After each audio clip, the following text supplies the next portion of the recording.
Cubs-Sox. What's up, Lauren? How are you? We talked about the Bulls, the Black... Right.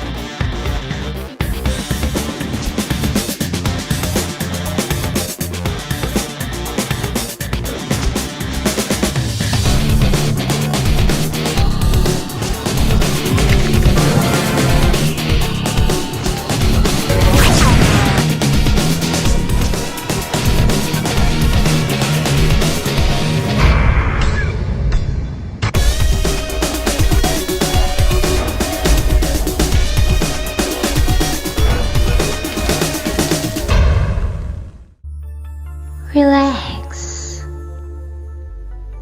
reset, rejuvenate.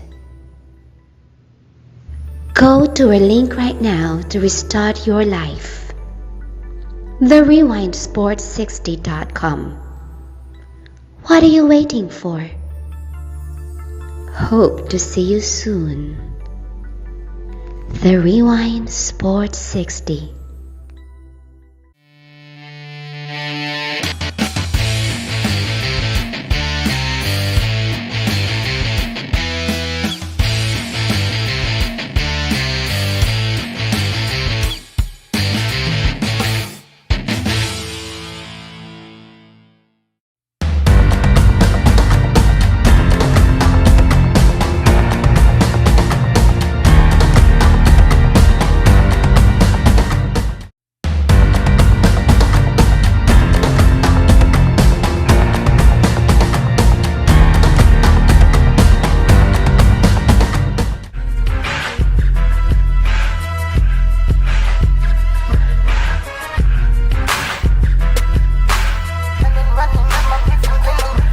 It's the freshest radio show in town.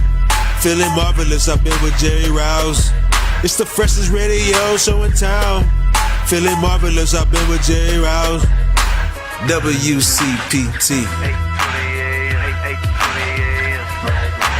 WCPT. This the coldest boys show. You were getting the hour from 6 p.m. to 7. Chillin' with Lauren Cox and the man Marvelous. Shout out to Mr. Rouse and the Italian style. You what sports is the only politic. WCPT. WCPT. It's the freshest radio show in town. Feeling marvelous, I've been with Jerry Rouse. It's the freshest radio show in town. Feeling marvelous, I've been with Jerry Rouse. Baez brushes that to center. Way back, Fowler. See ya! Into the batter's eye in center field, and Baez on a pitch upstairs smokes it, his third of the year. And it is 1-0. Rio swinging and bounce to Moran. He gets one. Brubaker over to cover, but the throw from Newman is well past the pitcher, and a run will score. And now, with Contreras still not off the field, there was some confusion at second base. See, Contreras is just, here it is. Okay, he's outside. Can he reach? Oh man, there's no way that's legal these days. Contreras started out wide, and then as he was sliding, he was coming towards the bag at second. He should have been out of that inning.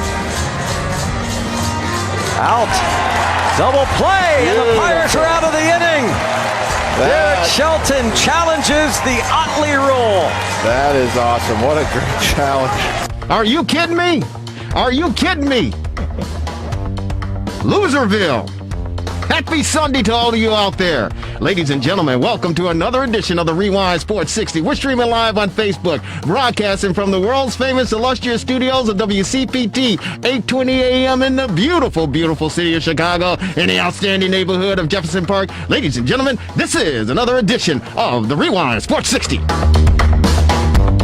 Let's get right to it, ladies and gentlemen. You love him. He's not over at Wintrust Arena bringing in that new coach that DePaul. I don't know what the heck they doing, but is it Dana Stubblefield? Something like that. Ladies and gentlemen, you love him. He wasn't over at the friendly confines. He wasn't at guaranteed rate Phil. No, of course, he wasn't over there. He wasn't even at Soldier Field taking in a soccer game for the Chicago Fire. No, he certainly would not, ladies and gentlemen. He's in the studios of WCPT. We love him. He's known as the Marvelous One. He's Dan Marver. What's up, Marver? How are you? How you doing, Jerry? You know, it's Tony. The other guy's an NFL player. Anyway, Tony Stubblefield. But it's great to be here. And we can talk about our baseball teams today and see what's going on. We've got going a few weeks into the season, and so we have some opinions that's starting to be formed. So yeah, it's kind of interesting to see what's going to happen. But it's going to be great. We're going to have it looks like we're going to have a full season this year, not just 60 games. Well, hopefully we get a chance to get all the games in, and hopefully Chicago fans, whether on the north side or the south side, aren't looking for a roof or a building to jump off of, because, I mean, it's still early in this campaign, 2021, and Cub fans, Sox fans, they already appear to be beside themselves. The Cub fans, they have a legitimate reason to be beside themselves. We'll get an opportunity to talk about Cub baseball in the first half hour, the fastest hour in sports conversation. Yours truly, Jerry Riles, along with the Marvelous One, Dan Marver. We're going commercial free, ladies and gentlemen. Our number here is WCPT 820 AM, the Rewind Sports 60, 773-763-9278, 773-763 WCPT. Your Cub conversation. We'll also get an opportunity to talk some White Sox baseball at the bottom of the hour. My good buddy, my good friend, I love this guy, Paul Shivari, Baseball Weekly Journal podcast host, will be joining us, making his debut on the Rewind Sports 60. But Cub fans, Sox fans, ladies and gentlemen, today is Loserville for Chicago baseball fans. Today is Loserville. There's no reason, in my opinion, and Marvelous? Yeah, you're right. We can certainly dive into it, but there's no reason, in my opinion, that especially the Cubs should be looking the way that they're looking. I know it's early in the season. I know the pandemic. I know their first base coach, Driver, had to stay home because he contact tracing for COVID. I get it. But you're okay, hang on. You're playing the Pittsburgh. You're playing the Pittsburgh Pirates. That's the thing. The Pirates, are you kidding me? Pirates are the worst are team you in the league. kidding me? Yeah, the Pirates had won one game, I think, going into that series. Yeah. I mean, it's unbelievable. I mean, there's no reason. And you talk about the Cubs. You talk about the team. I mean, okay.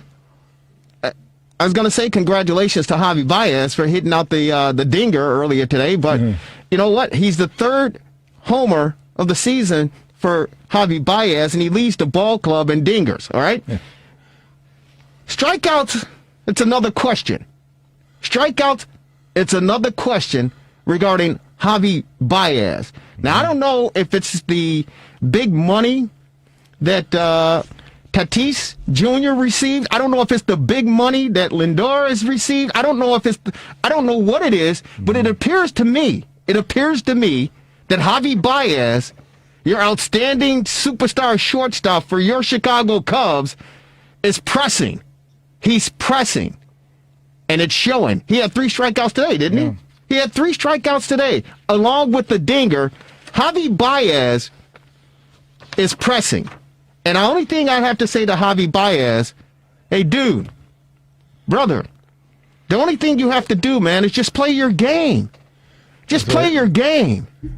Yeah, absolutely. And thank you, those that are just joining us after you watch Matsuyama win the Masters. The Masters? Well, yeah. Congratulations to him, but we need to change the Masters. Yeah. We need to change the name. The name? Yeah, you got to change the name.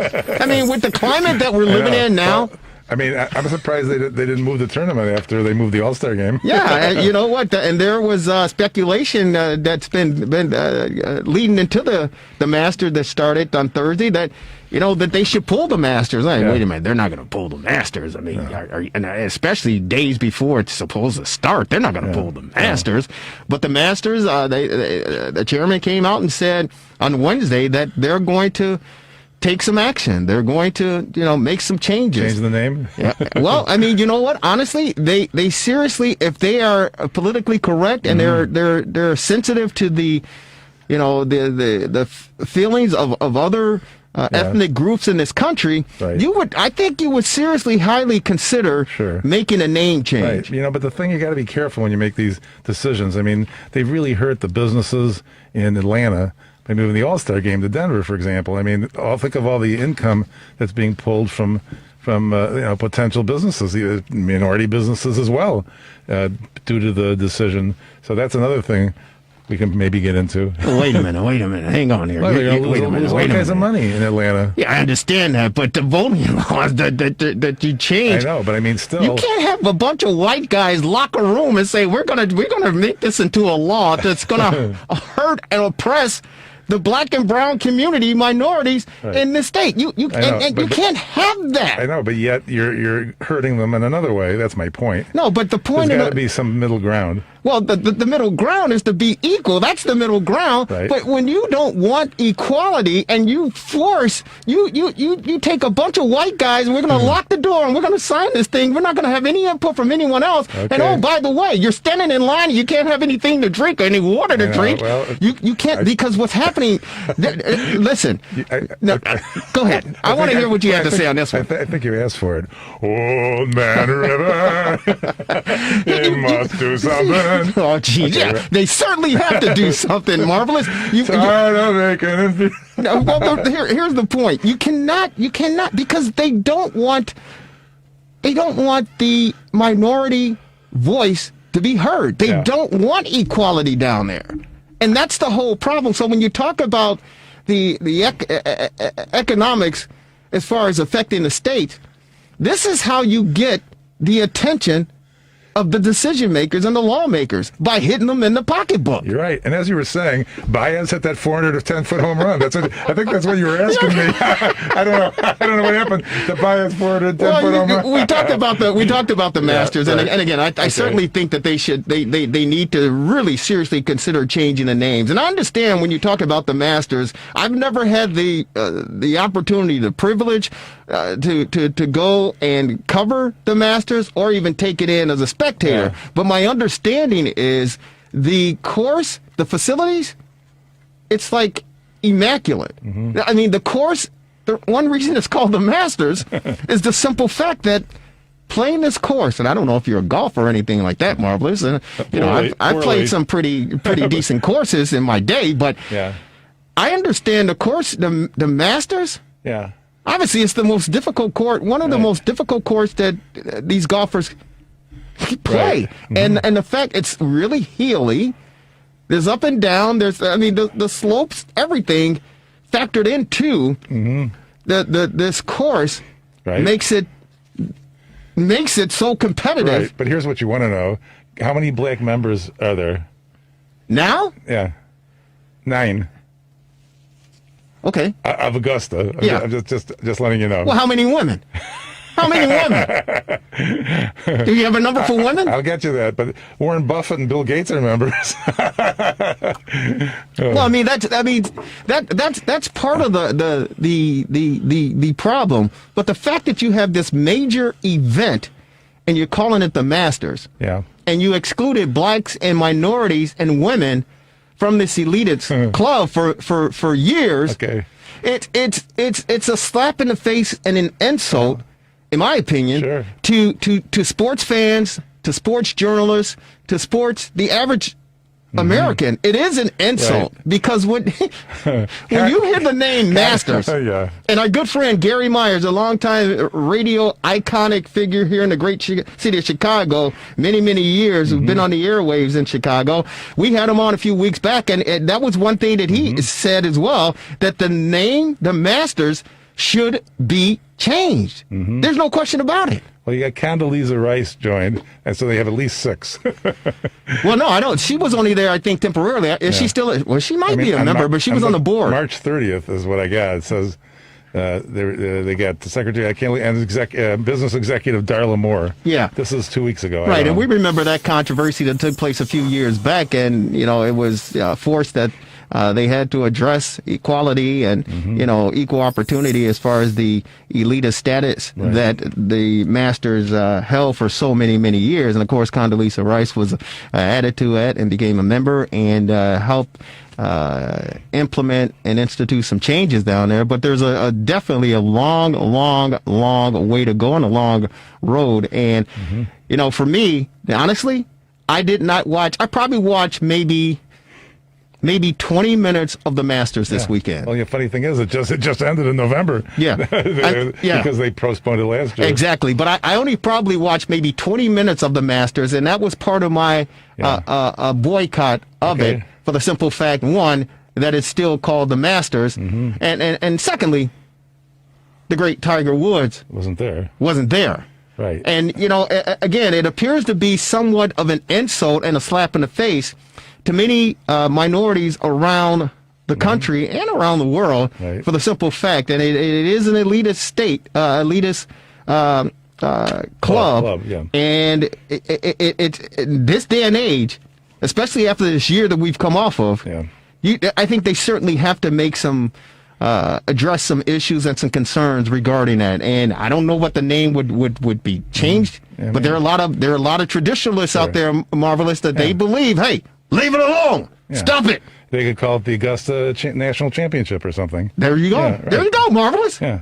Let's write it in. Yeah, there you go. Let's write it in and let everyone in. Ladies and gentlemen, we want to let you in. Our number here at WCPT 820 AM, 773-763-9278, 773-763 WCPT. If you have any comments regarding the Cub game, they were 7-1 losers to the Pittsburgh Pirates in PNC Park earlier this afternoon, and things, it appear, they're just going to continue to spiral out of control. And I say that for the simple fact, they got to take on a Milwaukee Brewer baseball team who's pitching lights out. But tell me the name of the park they're going to play in Milwaukee. It's not Miller Park. How about that for trivia? It's County Stadium. No, I'm just kidding. I'm just kidding.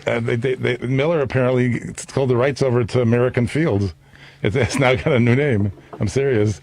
I was surprised when I saw they're not playing Miller Park tomorrow. Yeah. Well, you know what? That's the interesting direction. That's the trend. I think that a lot of what's happening in the world of sports, because as you well know, the Michigan State Spartans changed their name to MSU Spartans Rocket Mortgage. Oh. Did you hear that? The actual team? I believe that it's not going to be called Michigan State Spartans anymore. Google it. Look it up. Well, I think it was announced after they were eliminated by UCLA in that play-in game. I know the arenas all have that, but I didn't know. But the Cubs got 5 hits today. I mean, that's pretty good. The Cubs got 5 hits? Yeah. That's pretty good? No. Do you know how many hits the Pittsburgh Pirates got in this game?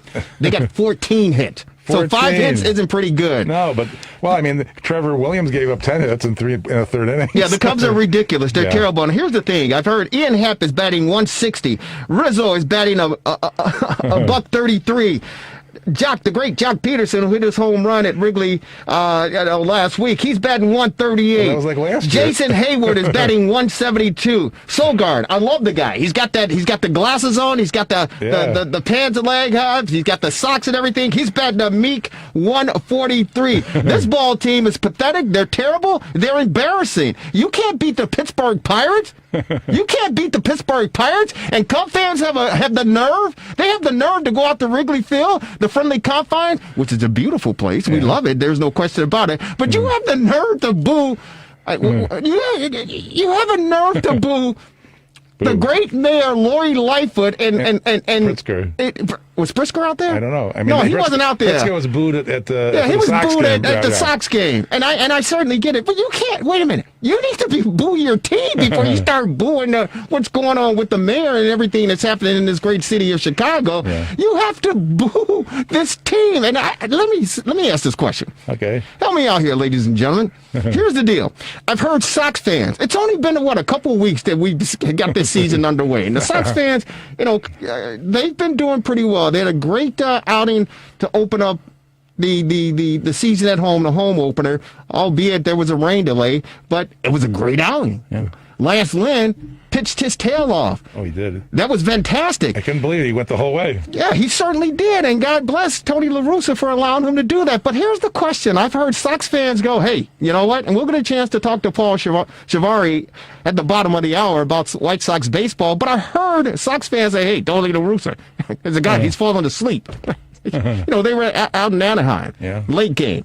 I was falling asleep, so of course he's falling asleep. He's, 70-something years of age. They're like, hey, do you think he's going to make it the rest of the season? I go, come on now, man. Wait a minute. The guy's going to pace himself. He's going to be able to do it. Well, wait a minute. Hang on here. Ladies and gentlemen, let me ask the question. He's got a pacemaker, you said? Take it easy. He's 76 years old. Okay. Thanks, Devin Tingle, our illustrious producer. Take it easy now. Somebody say, hey, he's going to be sipping the salsa. What he's going to be doing? I don't know what the guy's going to be doing. But I think he can do a better job than what we had before a year ago, all right? I think he can do a better job than that. But I need to ask Cub fans this. Grandpa, the other grandpa on the north side, David Ross, the guy that everybody's like, hey, he's great. He's great in the clubhouse. The team love him. He's going to be able to kick him in the butt when it's time to kick him in the butt. Well, when is he going to kick him in the butt?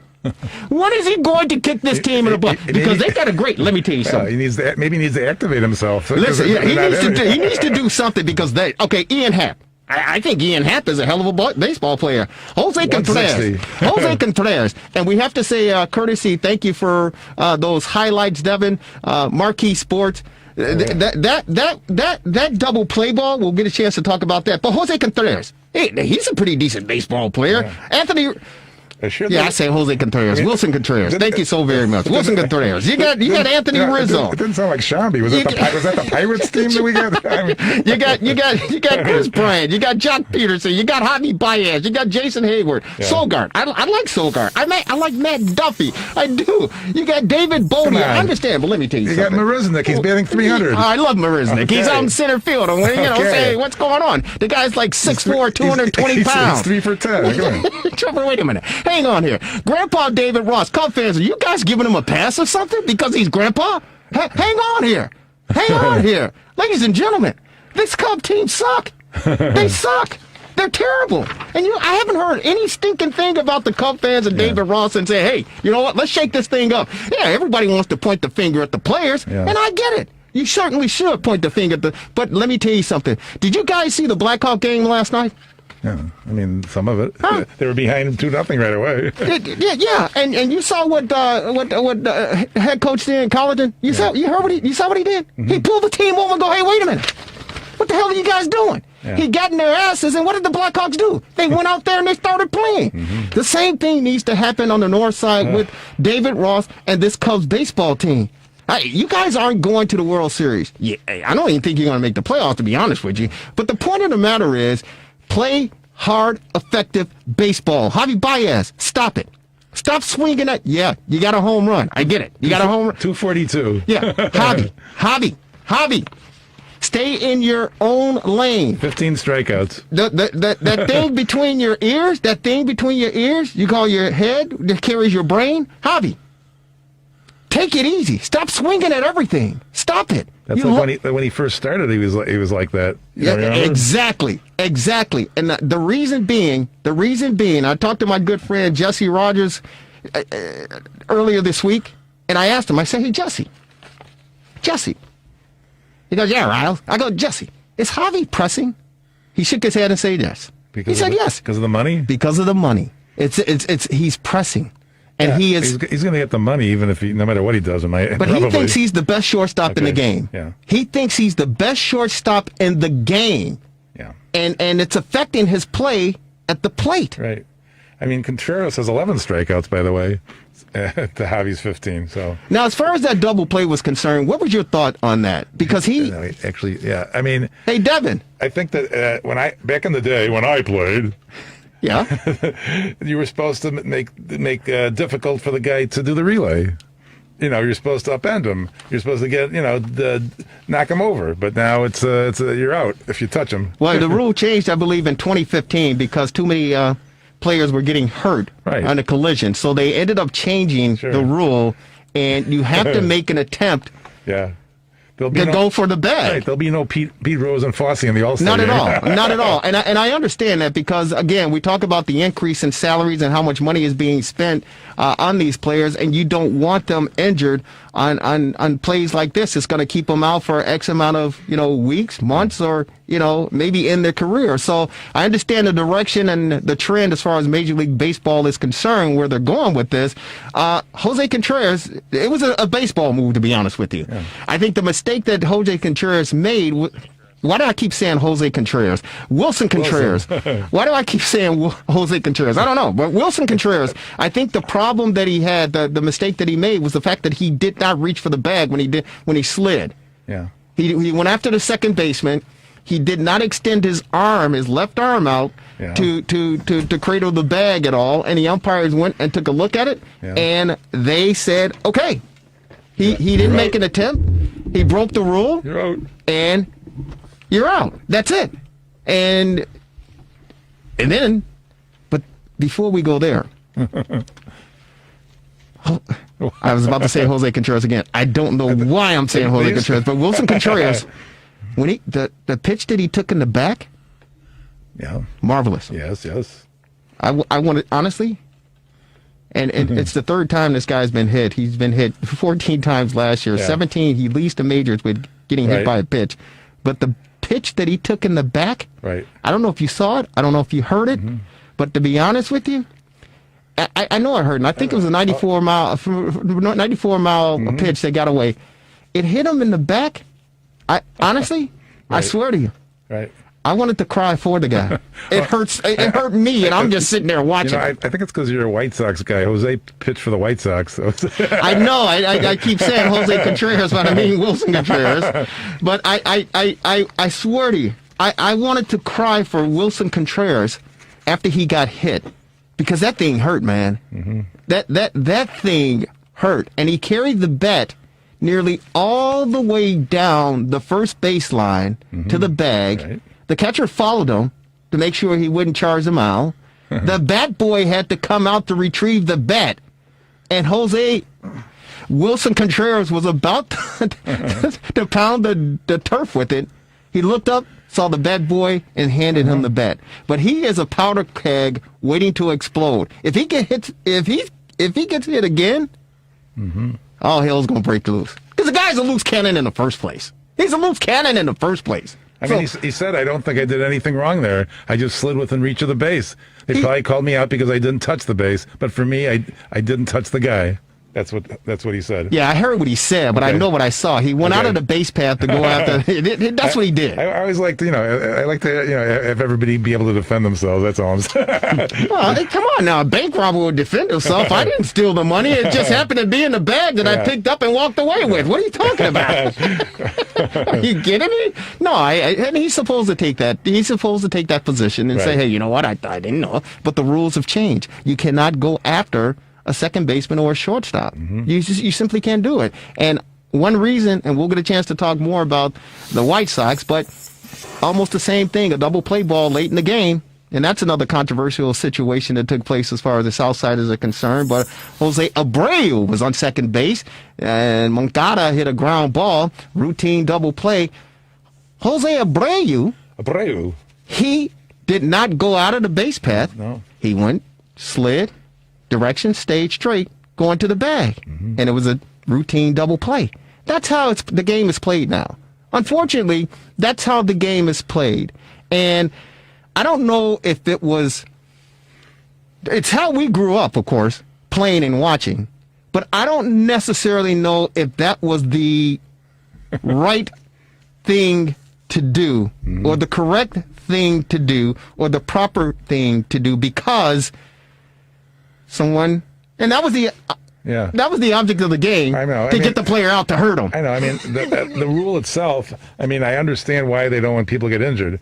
But, I mean, for example, the other thing is with the runner starting on second base in the 10th inning now. I got it last year. I hate that. But this year, it's kind of like I feel like I'm watching my sixth grade softball game again, I hate it. And here's the deal. The White Sox game was rained out. It was postponed, rained out yesterday. And so they're going to play a doubleheader on May 14th. Okay. And, of course, the new rules, 7 innings each. Right.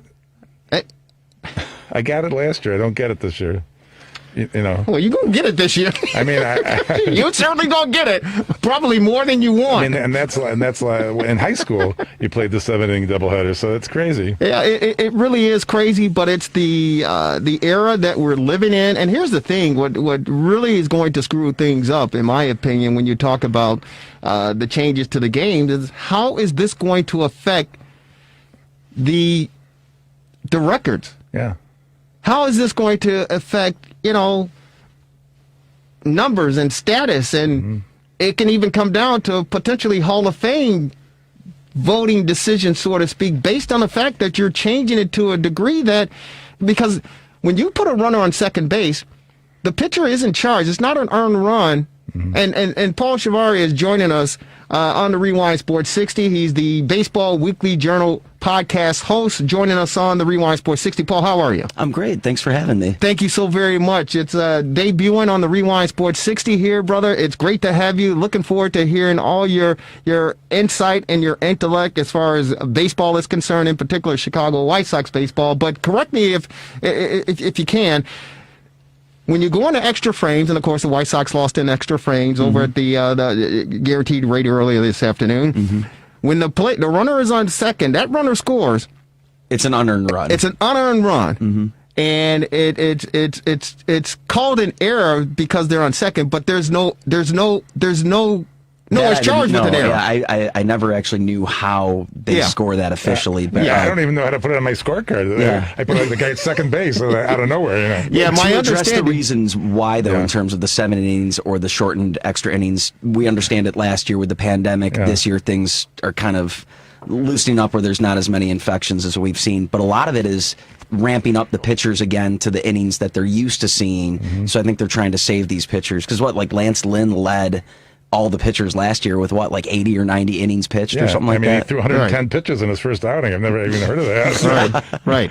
Yeah. No, I think you're certainly onto that, but I also think it's a way to speed up the game because the fans' interests are waning, right? And they're finding ways supposedly to try to speed up the game. I don't know if the fans' interests are waning. I think Major League Baseball is trying to appeal to a demographic that is turned off by the game, and if you move it quicker. But that's one reason why. Because there's comparisons where why is the NFL so popular when Major League Baseball isn't, when they're about the same amount of time in total, and there's actually more action on average in a baseball game versus a football game. It certainly is, but the point of the matter is the fact that baseball is a non-contact sport. Football is a contact sport. Football is a violent sport, and we live in a society where we gravitate toward violence. So that's why, and of course, the betting, obviously, right? I can understand in the ADHD world why football's more popular than baseball. And even in football, there was more chance for infection with saliva and fluids being. Yeah, but just in general,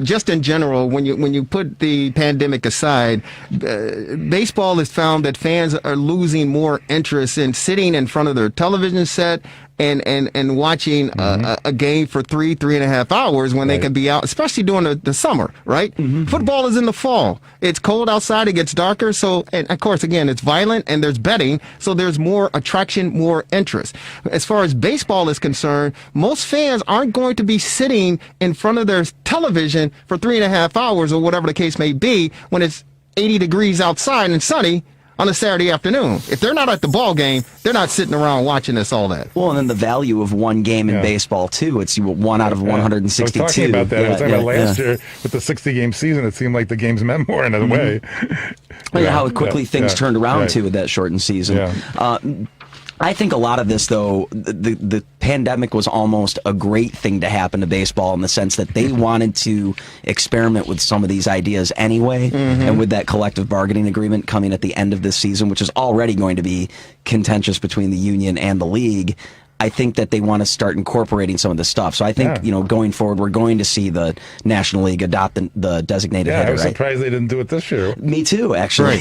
Right. Well, again, you're talking about numbers and you're talking about, contracts and with the money that's being dished out left and right, you want to make sure you're getting the bang for your buck, so to speak. So all of that stuff is going to pan out. But I truly believe there are a lot of traditionalists out there as well who don't want to see a DH in both leagues.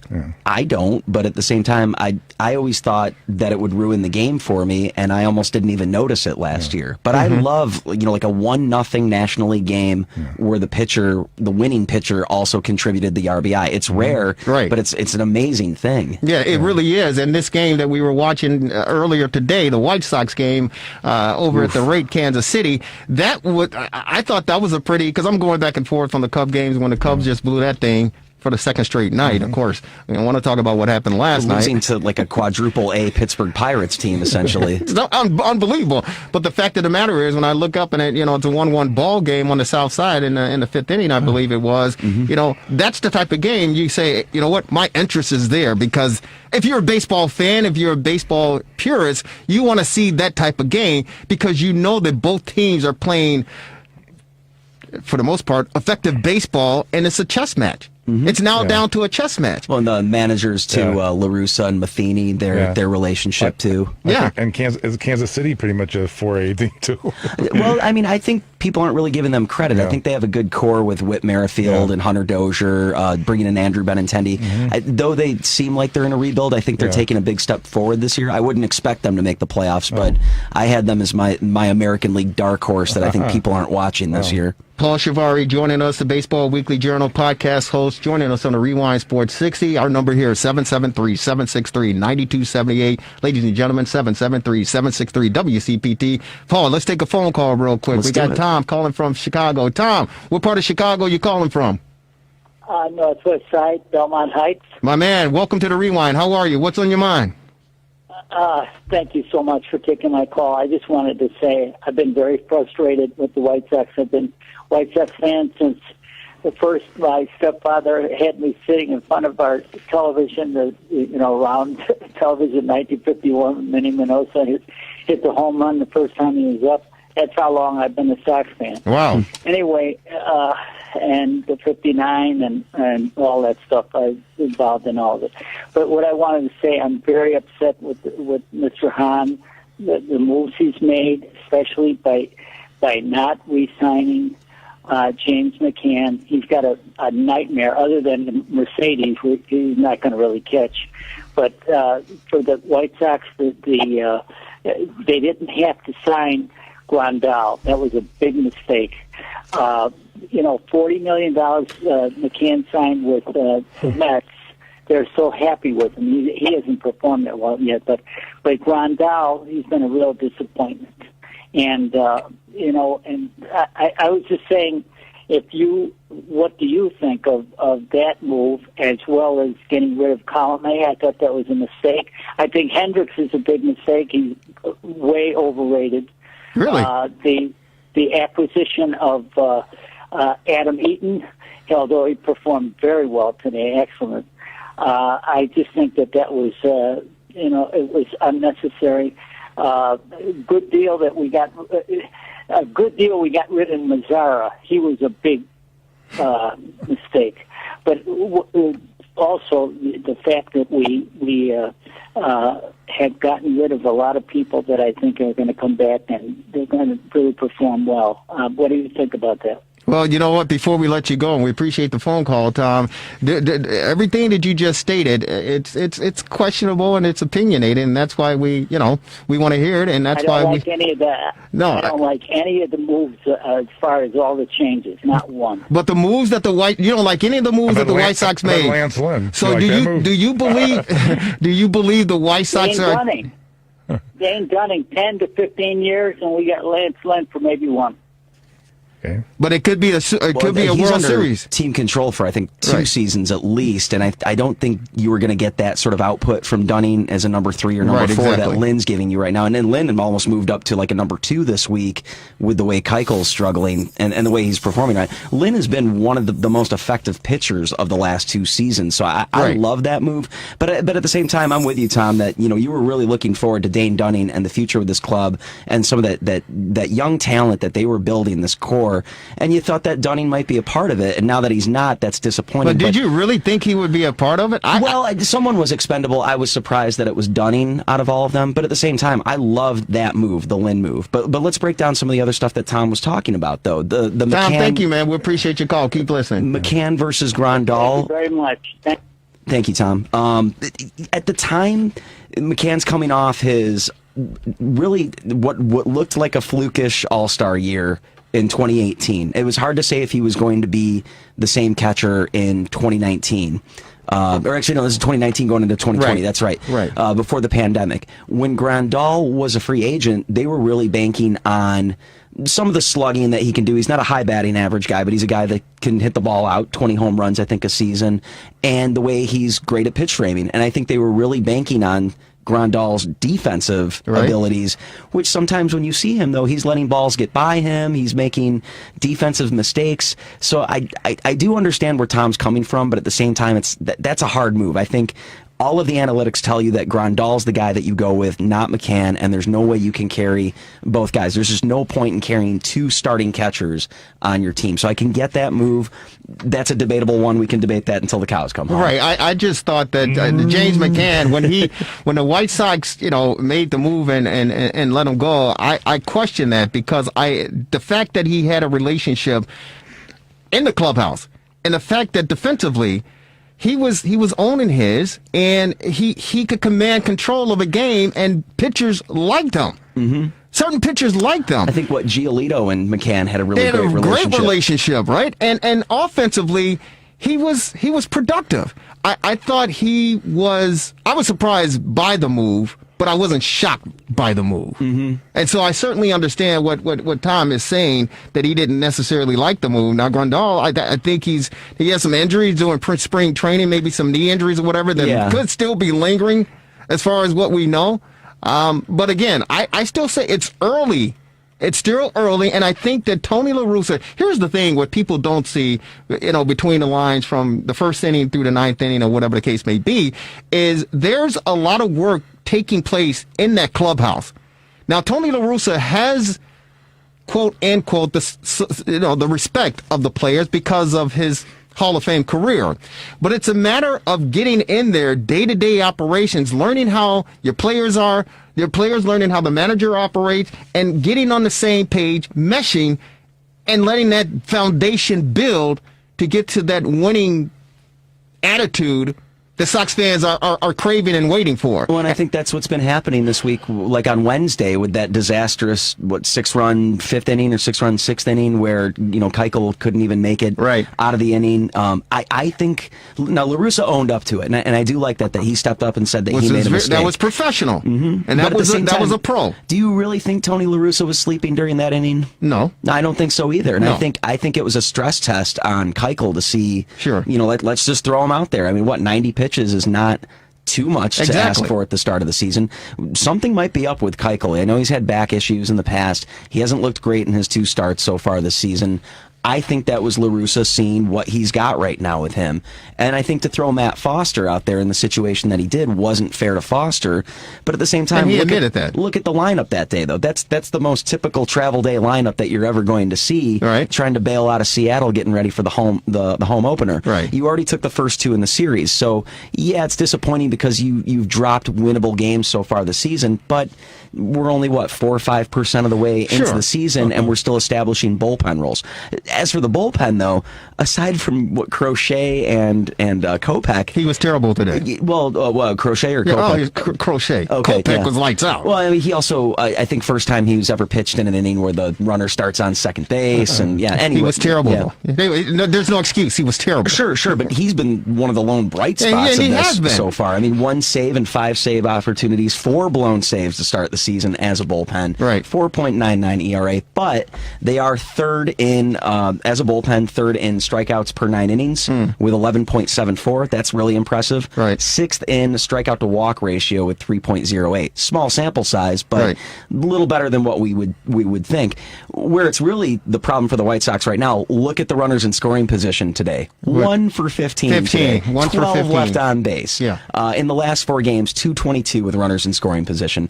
Out of their, how many games have they played? 8 games. 6 of them, they've left 9 or more runners on base. Right. I think that's the problem right now is the offense. They put up a couple crooked numbers, but I don't think we're totally seeing that offense come to life. No, we yet. haven't. We certainly haven't. Paul Shavarvi from Baseball Weekly Journal, his podcast, he's the host, joining us on the Rewind Sports 60. Yours truly, Jerry Riles, along with the marvelous one, Dan Marver. I think they're 4-5 now, aren't they, the Sox? I believe so, yeah. Today was the 9th game, right. Yeah. So this is why Tony La Russa is the Hall of Fame, future Hall of Fame, manager, in my opinion. And a lot of Sox fans believe me, I think you got to talk them off the ledge because, again, in the clubhouse, before the game, after the game, these guys are learning and they're taking a culture from point A to point B. Because what did Dallas Keuchel say last year about the club? Was it Keuchel last year was he the one that called out the clubhouse and say, you guys aren't coming every day serious and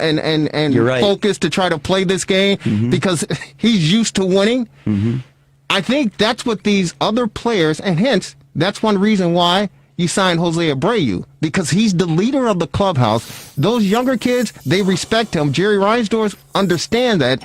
The culture, what we're seeing now, is being formed and shaped as far as the White Sox are concerned. And the important thing, in my opinion, what Tony La Russa is doing, he's trying to get a hold on that pitching staff and tell them, you guys, because at the end of the day, to win that championship, you need pitching and defense. Absolutely. And I think one reason he let Lance Lynn go out there and pitch a complete game shutout, because he wanted to give that guy confidence. What, 111 pitches on opening day? Which is a lot to ask for a first start, but Lynn's been very effective. And in the he last said, few "Hey, years. listen, I want you to I want to see what you got. If you have the stuff." And I was at the game. We were in the press box, and we were wondering, is he going to let this guy go out there for the ninth inning? And he certainly let him do that. And I think Lynn said he was, most of the guys in situations like that, I'm good to go. And he was rolling. He looked so good in that game. But Tony La Russa is trying to plant the seed of a winning culture in these players' mind to let them know, hey, listen, you have the stuff. They believe Dylan Cease, who pitched pretty decent today. Moments, yeah. He pitched pretty decent today. They believe, Tony La Russa believes this pitching staff is capable of winning. And he wants them to believe that and understand that, and he's going to put them in compromising situations to see how they handle themselves. And when you said Foster, when he made the mistake, and he said, hey, you know what, that was on me. Yeah. He took ownership because he was trying to... I think it was more intentional than he's letting on. Yeah. It certainly is. I think people look at that and say, oh, he's getting old, he's falling asleep. I think he knows what he's doing. Yeah. He's one of 23 people that's ever walked this earth to be dubbed a Hall of Fame manager. Marvelous. What do you think? What do I think? What do you think, Marvelous? About La Russa? I think it's going to turn out to be okay. At first there was can he relate to the players and this, that, and the other thing, but he can have his coaches do that if there's an issue, But I think that his gravitas is going to be very important. A lot of respect, and he's going to be able to guide this team in the better than Ricky, I think. Well, there's no question about it. Now, real quick, Paul, and we appreciate you joining us, debuting on the Rewind Sports 60. You'll be with us all. We're going to bring you on all throughout the course of the summer because we definitely want to hear your insight as far as baseball is concerned. Let's go to the north side real quick. Your thoughts on what the hell is going on with the Cubbies. I think David Ross, I think the fans need to hold him, his keister to the fire a little bit because you don't get a pass. You don't get a pass, and I don't want to hear about the 60-game, shortened season last year regarding the pandemic. This is the move that the Cubs made because they felt it was a transition. There were a lot of valuable managers on the market looking for a gig. They went with David Ross because they felt that he knew the culture, he knew the clubhouse, the players liked him, they respected him. He could be a hard ass and put a foot up their ass if he needed to and get the results they're looking for. This team looks to be in shambles as far as from what I've been able to see.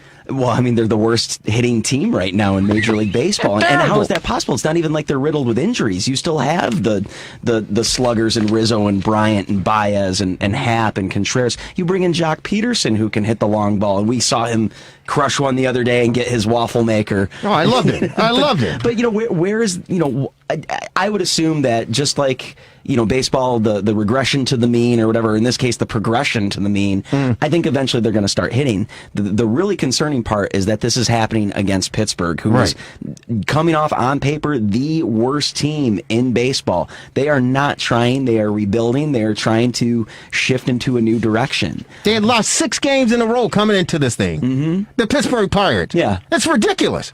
And yet the Cubs, yesterday and today struggle against them, putting up. They gave up 10 runs in the second inning, 7 yesterday and 3 in the. I know. I'm on Twitter and I got people. They're saying, hey, you know what? After they scored 7 runs, the Pittsburgh Pirates, the people they're bailing out. I'm out of here. I'll see you later. It's Paul. It's ridiculous. Yeah, it's a sad state of affairs. But I'm wondering how much with Baez, Bryant, and Rizzo, the fact that they weren't able to work out long-term deals is lingering into the season.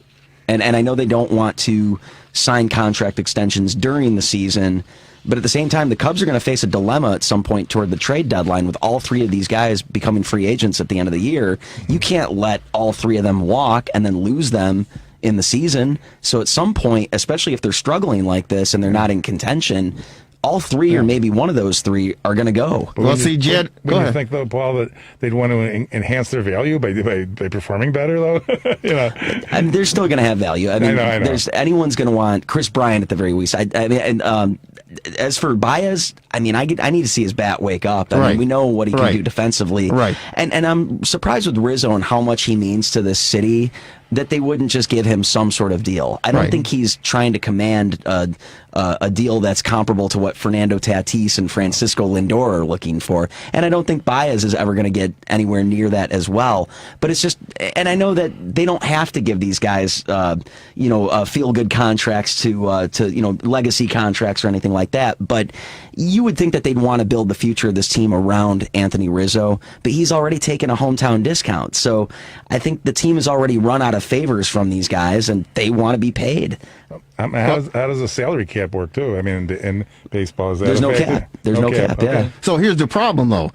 Anthony Rizzo said, hey, you know what? I'm not talking about this anymore. Jed Hoyer came back, a few days later, a week later, and said, you know what? I don't worry about it because we're going to take care of Anthony Rizzo. Well, so he's got to own up to that. I mean, he followed him Boston to San Diego to Chicago. Yeah. So he's got to own up to that. That means Jed Hoyer. He's got to own up to that because he's on record to say, hey, I'm not worried about the signing Anthony Rizzo. We're going to take care of him. That's a done deal. Javi Baez, his problem is he's pressing. He's pressing, and he's hurting his market value more so than anything because, as you know, his numbers from 18, 19, 20, he's admitted it on record that he's an up and down player. He's not consistent 162 games. Now, no, most players aren't consistent 162 plays, but when you got a guy that the strikeouts are incredible for this guy because he lacks discipline at the plate. He just swings out of his shoes. Yeah, and so it's going to affect him on his defensive side as far as, in my opinion, he's hurting his market value more by thinking so much about everything else that's going on and not focusing on what he can control and handle. That's going to affect him. And as far as Chris Bryant is concerned, congratulations I'm willing to say him. that Bryant's going to be gone at the trade deadline. He's I think ready to Atlanta or the New York Mets are probably going to be the likely when you places watch that he goes. them, you can tell that he is not happy here, and he was on the record earlier to say, "I'm not having fun playing this game anymore." He's more, and congratulations to he and his beautiful bride, but their beautiful child. He's happier and more humble with the newborn and enjoying everything that's going on with that, more so than with baseball. Yeah, and I think it's affecting his consistent overall play on the field and at the plate. This has been the Cubs, though, since about 2019, though. It was, when was this window going to close? And you kind of saw they had some late magic in 2019, but eventually just lost the division to the Cardinals. 2020, it was such a shortened season that they were able to win that sprint. But, of course, they run into the Marlins, and they had really no business getting swept by the Marlins in that series, despite the fact the Marlins had really good pitching. But I think you're finally seeing it run out this year, and I think it's the off-the-field stuff that's affecting the on-the-field stuff. And I really think that the Cubs fans got cheated out of this from 2015 to now. I think they got cheated. They got the World Series. They got the World Series out of it, but this was a team that was supposed to be a dynasty. So here's that was a pipe dream, in my opinion. That was a pipe dream, and I said this even during the rebuild in 2015. We weren't here on WCPT, but I said this on the Rewind Sports 60. I said the Cubs and what they're doing here, building this dynasty team, they are going to be the 20,000, whatever. Well, Atlanta Braves. Some of the moves they made after that. And they didn't even measure up to the Atlanta Braves back in the 90s when they were just, winning divisions and won championship. The Cubs won their championship, but that's all she wrote. That's because they had Glavine, Smoltz, and Maddox the whole time. But it was a pipe dream, to be honest with you, from the way I looked at it, that this Cubs team was built to be dynasty World Series champions. There's a lot of year win in now and year out. reload type of moves, though. I mean, you lost Jorge Soler, who at one point was a doing 50 an home excellent run guy. job. Yeah, you lost Eloy Jimenez and Dylan Cease. Just That was to a get stupid move. Jose Quintana. That was a very dumb move. Rick Hahn, congratulations for the move that you made. That was a brilliant move, and the Cubs fell for it. I mean, sure, it helped the Cubs that year because they lost to the Dodgers in the 2017 NLCS, and sure, Quintana could have helped them. But there's been a lot of win now reload type of moves with the Cubs where they weren't sustaining themselves. Right, and exactly. now that's where they're in. But they still have a talented roster, and I just don't understand why they're not getting production out of that team. And Bryant goes, they still have Bodie and Horner, to cover the infield spots, so they'd survive that. But I still love Marisnik out there. Jake Marisnik, number 6. The guy is 6'4", 220 pounds or 202 pounds. I love the guy. Yeah. I love the guy. He also had sort of a Pete Rose moment. I don't remember that. He bowled over LaCroix when he was with Houston. Yeah. And LaCroix hasn't been the same catcher since. Yeah. The Sox let him go, didn't they, LaCroix? Yeah, they did. Yeah, they certainly did. He was Washington, opening day catcher because all their other catchers had COVID. Yep. and I'm wondering about Schwarber and Lester. They haven't been on the roster yet either. Yeah. Paul, any closing thoughts before we say goodbye, my good friend? I'm bummed that Fernando Tatis is going to be out for a while. Oh, yeah. He was an exciting player, but it's been an exciting season so far. I'm really looking forward to the rest of it. Dexter Fowler tore his ACL, so he's out as well. So, you know what? Wow. Hey, it's baseball. Ladies and gentlemen, this is the Rewind Sports 60, the fastest hour in sports conversation. Thank you to our guest, Paul Shivari. He will, again, be joining us, Baseball Weekly Journal podcast. He is the host of the show. And, of course, the Marvelous One. What's your closing thoughts, man? That was fast. Change the Masters, Marvelous. That was fast. Ladies and gentlemen, if you missed any portion of this broadcast, you can check us out on YouTube, Facebook.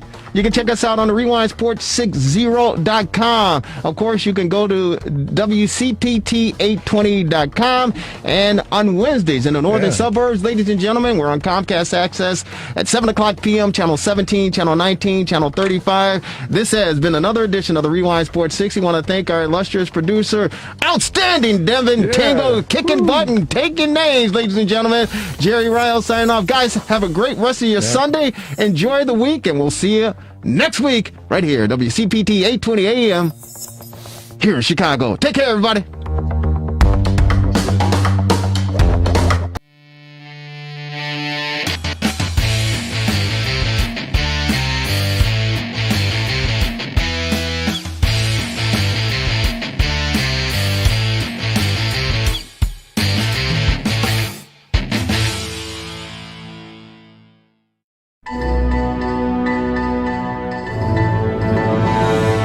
What's up, Lauren? How are you? We talked about the Bulls, the Black.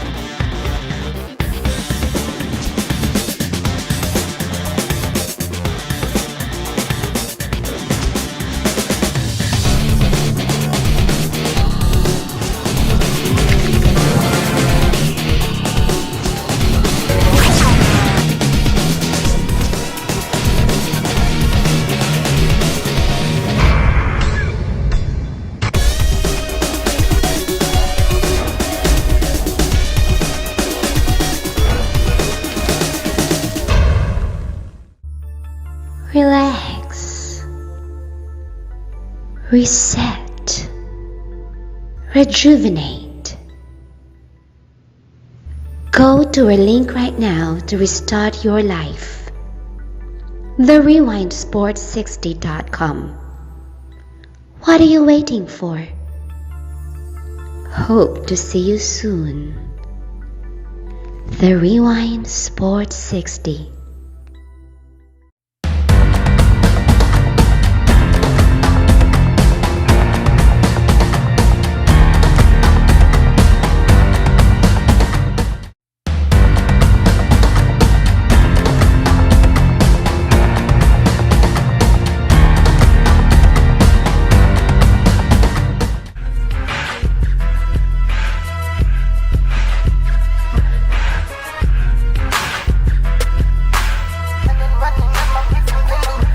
It's the freshest radio show in town.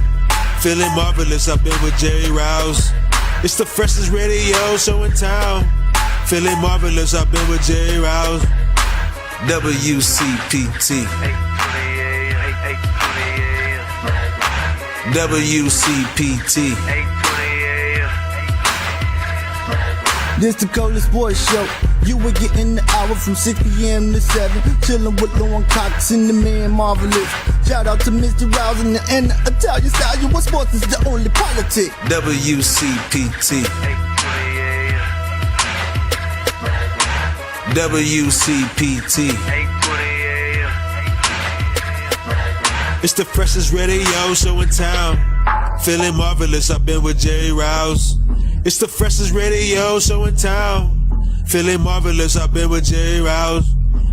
Gonzaga has time to do something. Sox for the win. Oh, yes! Oh, yes! Unbelievable! Unbelievable! The perfect season remains on go. Are you? Oh, my God. There is.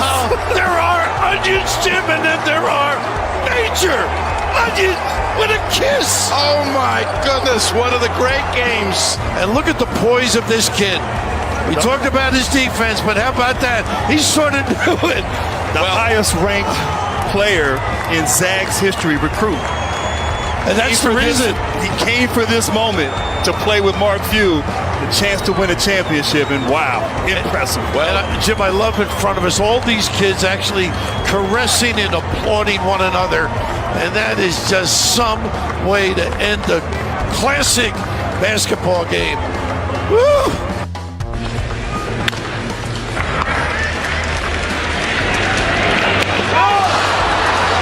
Did he hang on to the base? Yes, he did. Alan Porter.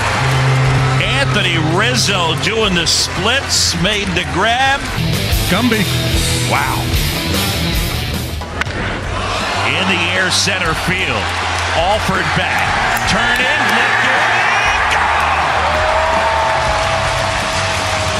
Dinger dollars for everybody, and Hap will touch them all. 3-0. Baez. Around shin high, ball game. Cubs win. Ladies and gentlemen, Cubs win. Welcome everyone to another edition of the Rewind Sports 60. We're streaming live on Facebook Live, broadcasting from the world's famous illustrious studios of WCPT 820 AM, ladies and gentlemen, in the beautiful, beautiful city of Chicago and the outstanding neighborhood of Jefferson Park. Ladies and gentlemen, this is another edition of the Rewind Sports 60. It's the fastest hour in sports conversation. Yours truly, Jerry Riles. Our number is 773-763-9278. 773-763 WCPT. It's fast hours of sports conversation. Want you to be a part of it. Those highlights courtesy of Marquee Sports. Cubs baseball. Cubs win. Cubs win. 4-3 victory over the Pittsburgh Pirates over at the friendly confines to take the 2 out of 3 of the series, the opening series of your 2021 baseball season. Chicago Cubs with a victory. David Ross gets the team going. We'll get a chance to talk about Cub baseball, White Sox baseball, and of course the incredible Final Four contest between the UCLA Bruins and the Gonzaga. What are the Gonzaga? Well, the Zags. Huh? Bulldogs. The Dogs. What an incredible game, ladies and gentlemen. You love him. He wasn't at Wrigley today to take in the Pittsburgh Pirates Chicago Cubs game. The Cubs with the victory. He's not over on the south side at Guaranteed Rate Field, waiting for the White Sox to come home to open up Thursday against the Kansas City Royals. Ladies and gentlemen, not at the UC, checking out the Bulls or the Blackhawks. He's in the studios. The WCPT, you love him. He's known as the Marvelous One. He's Dan Marvel. What's up, Marvel? How are you? Hey, I'm great. I mean, thank God that you texted me last night. Unbelievable, because when that game ended, so I got to I turned it back so I could see the end because it was past my bedtime already. No. Yeah, but that's okay. It was okay. It was Onions with a Kiss, thanks to CBS with Raftery and Nance and Hill. We got to give them our due. Of course. And then the other big news is Porter Moller, Oklahoma. Well, that's another big thing that's happening with the Loyola Ramblers. Yeah. Who losing their coach. So, but it's going to be the top two teams in the polls: Baylor versus Gonzaga tomorrow night. Yeah, it's not going to be. Can't be as good as the UCLA Gonzaga game. Well, you know what? I'm telling my daughters and my family and anyone else who will listen that I think the championship game between Baylor and Gonzaga, I think that could be a quadruple overtime game, because the way that the UCLA Bruins played, and everybody counted them out, and congratulations to them first and foremost for making it. They were in the play-in game to beat Michigan State a couple of weeks back, and remember we were talking about that game because Coach Tom Izzo was going after his players heading into the locker room, and I thought that incidentally basically cost the Michigan State Spartans. They're going to be known now as the MSU Spartans of Rocket Mortgage or something like that coming up. But I thought that encounter at the end of the first half of that game cost them in the long run, because they never really regrouped. They never got their composure. And, of course, the Bruins took advantage of it, and they advanced. And then they just started knocking off ranked teams, and they made it to the Final Four. So congratulations to them. But that game, a lot of people were writing off the UCLA Bruins because they just simply felt that they didn't have the manpower.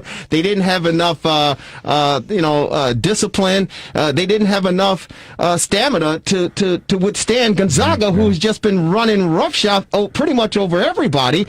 And they're just an outstanding basketball team. Mark Few has done a great job of getting those guys focused with an interior game, an exterior game, outside game, of whatever the case may be. And they love to run the rock. But everyone was saying, hey, listen, UCLA, they got a good team. It's a nice run. They're not a Cinderella team, because they've the only team in the Final Four to win a championship out of all the teams. But they've run their course, and UCLA said, hey, wait a minute. Nick Cronin said, hey, wait a minute. We can play basketball, too. What a finish. What an incredible finish it was. Unbelievable. UCLA, Michigan State, Drake, and Wichita were the last four in. That's how they determined the first four. Plus. Exactly. So they barely got them, but the Pac-12 was incredible. They had the Oregon State. They had quite a bit of representation, and that USC even, Colorado. So they were really well represented. So the conference was tough, and Oregon State won the postseason tournament. And UCLA, Cronin was at Cincinnati, so he's some experience with the NCAA as well, and so it'll just be interesting to see. And there's coaches moving around and whatnot, and it'll be interesting to see what other dominoes fall with the coaching switches, because there's quite a few openings still. Yeah, Porter Moser says goodbye to the Loyola Ramblers here in Chicago. He's taking a 6-year deal to coach the Oklahoma Sooners. God bless him, and good luck to him there. And of course, the program elevated their position. Well, they promoted from within. Yep. They promoted from within. So it looks like they're going to stay the course as far as what they're doing and rebuilding that program with the Ramblers, and we'll see what happens there. But I think the contest between Baylor and Gonzaga, that is going to be an outstanding basketball game, because both teams are, before the tournament started, picking out the brackets and everything and doing the selection. And I was telling people, I said, I'm not sure about Baylor being one of those Final Four teams, because, of course, they had the COVID. They were hit with that. And once they got back to playing, they didn't appear to be the team that they were prior to, having to shut everything down. And I just didn't think they had enough time to regroup, gather themselves back up, and make a run for it. But they certainly have done that. It's actually a blessing for them, because it seems as if they got the rest they needed. They got a little bit more focus as far as running their plays and doing the things they needed to do. And they're punching on all cylinders. So this is what everyone's been waiting to see, Marver. Yep. They've been waiting to see the number one team and the number two team in the country pretty much all season long go head to head, and I think it's going to be an outstanding basketball game. Yep, whoever absolutely wins. Yeah, you mentioned the new Loyola coach is apparently going to be Drew Valentine, Denzel's brother. Mm-hmm. But Baylor, they did lose that very tough conference. They did lose to Kansas and Oklahoma State this year, so they can't be beaten. But they're very strong, and it's hard to compare conferences. They're obviously Baylor's in a stronger conference, but I hope it measures up to the semifinal game with Gonzaga and UCLA. But Baylor, I really think they may have an edge, because I think they have a little bit more depth. But we'll see how it pans out. Right. They match up pretty well. They match up well. And I think they shot against the Houston Cougars. I think they shot, 42%? Yeah. From the field. Yeah. And they can hit from anywhere. They can hit from anywhere. Yeah. That, of course, Baylor. Right. So they can match Gonzaga basket for basket if they have to. I think they can match them with speed. I think if they are able to get past Gonzaga, the undefeated Gonzaga, I think that it's going to be their physicality. Right. I think they're a little bit more physical than Gonzaga. They disposed of Houston quite easily, 78-59, and they're shooting. I mean, their 3-point percentage was almost 50%, 45.8, and their overall percentage was 52.7. So amazing. Only 9 turnovers and 33 rebounds. So I mean, they're a powerful team, and I think that they're actually going to win the game. Personally, You think Baylor's going to win the game? Well, I thought for sure UCLA was going to win last night. But Suggs with that incredible shot. 3.3 seconds left in regulation after UCLA tied it up. Off a missed shot, they tied it up 90 apiece. And then I was actually going to get a beverage for the second overtime. That's why I appreciate your unbelievable text. It was because again, I'm watching it, with the family and the girls. They're home for Easter, and happy Easter to all of you out there. Happy Easter. For those of you who celebrate Passover, happy Passover if we missed you. But I hope everyone had an enjoyable weekend. I hope everyone had an enjoyable Easter Sunday, and they're continuing to enjoy the Easter Sunday and looking forward to this upcoming week because the temperature here in the Chicagoland area is supposed to be phenomenal. This was a picture-perfect day, Sunday, Easter Sunday, here in the greatest city in the world. That, of course, Chicago, Illinois. Beautiful, beautiful sunshine, blue skies, pleasant breeze. We had our passed over from church for Sunday brunch at the house today, and the Lisa and the girls, they did an outstanding job putting together a great spread. And of course, you know that we're a vegan / vegetarian family, so I'm good with it. I've adjusted. I've been doing it for over a year now, so I'm good, and I've adjusted. And Father Masan, he came over and he had an enjoyable time. So it was just a great Easter Sunday, and the Lord is risen. The Lord is risen, Marver. Yeah. And happy Easter to everybody. And the Passover ends at sundown, so happy Passover as well. I didn't realize this too when I talk about Gonzaga. I thought they play in the kind of a mid-major conference, but their non-conference schedule was pretty potent. They were supposed to actually play Baylor on December 5th, but they beat Kansas and Auburn, West Virginia, Iowa, and Virginia. So I mean, they didn't play a cupcake non-conference schedule at all. Not at all. But normally when you look at their conference, Pacific and Pepperdine and BYU and San Francisco, it's mid-major, so it's hard to really judge them. But they did a strong non-conference schedule. Like I said, they were actually supposed to play Baylor on December 5th, but that got canceled. Right.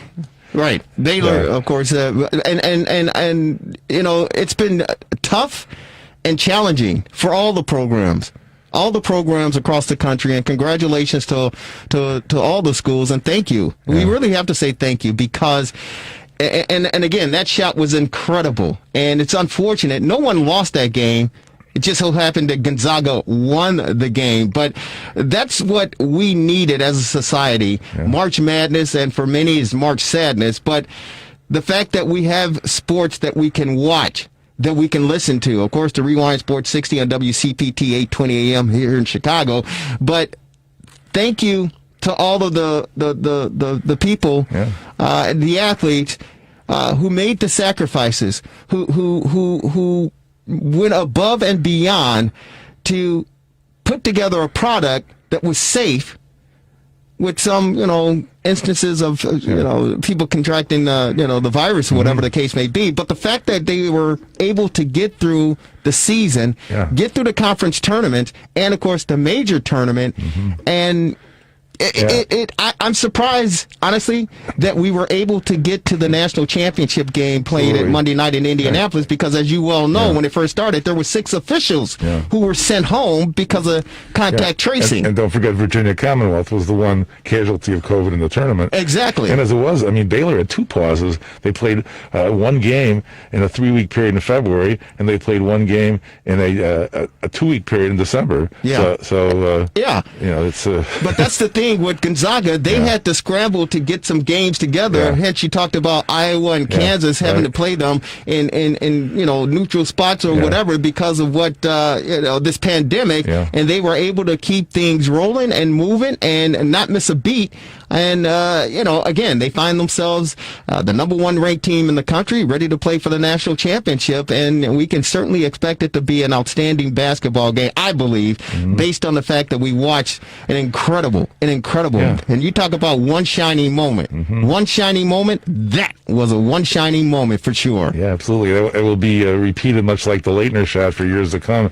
They kept talking about it 28, 29 years after the Leitner shot because Hill being on the telecast was the one that delivered the pass. So, exactly. So you'll see this and the replays obviously for years to come as well. Is that the most incredible shot that you've seen in NCAA tournament history? I mean, it was like, absolutely. I mean, the fact that you shoot from that far, usually if you hit the backboard, it's not going to go in because it's from so far away. You're going to get more of a. Right. I was just surprised that it just kissed up the glass and went right in. It was almost as if it was magnetized. It was just. I mean, Suggs had perfect form, and I thought that possibly UCLA they didn't want to foul, of course. They certainly didn't want to do that, and they just figured, hey, if this guy takes the shot up, the what's the defender odds? actually put his hand up. Yeah, he did.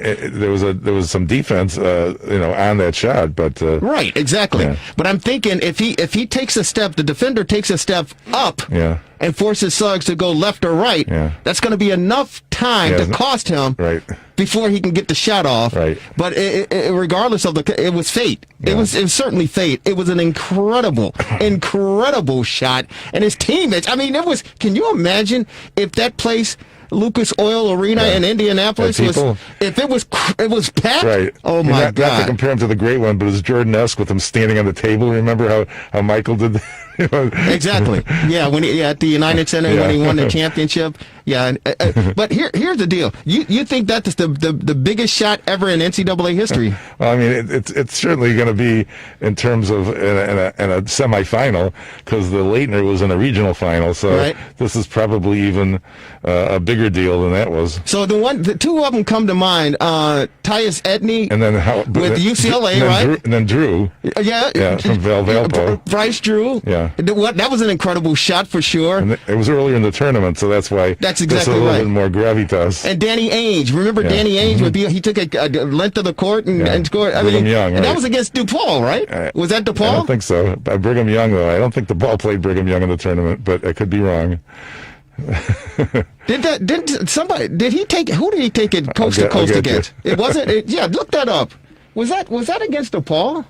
For some reason, it sticks in my mind. But those are two plays that came to mind. But that play, that was an unbelievable shot. It was a great game, and congratulations again to both programs for playing outstanding, entertaining basketball for 40+ minutes.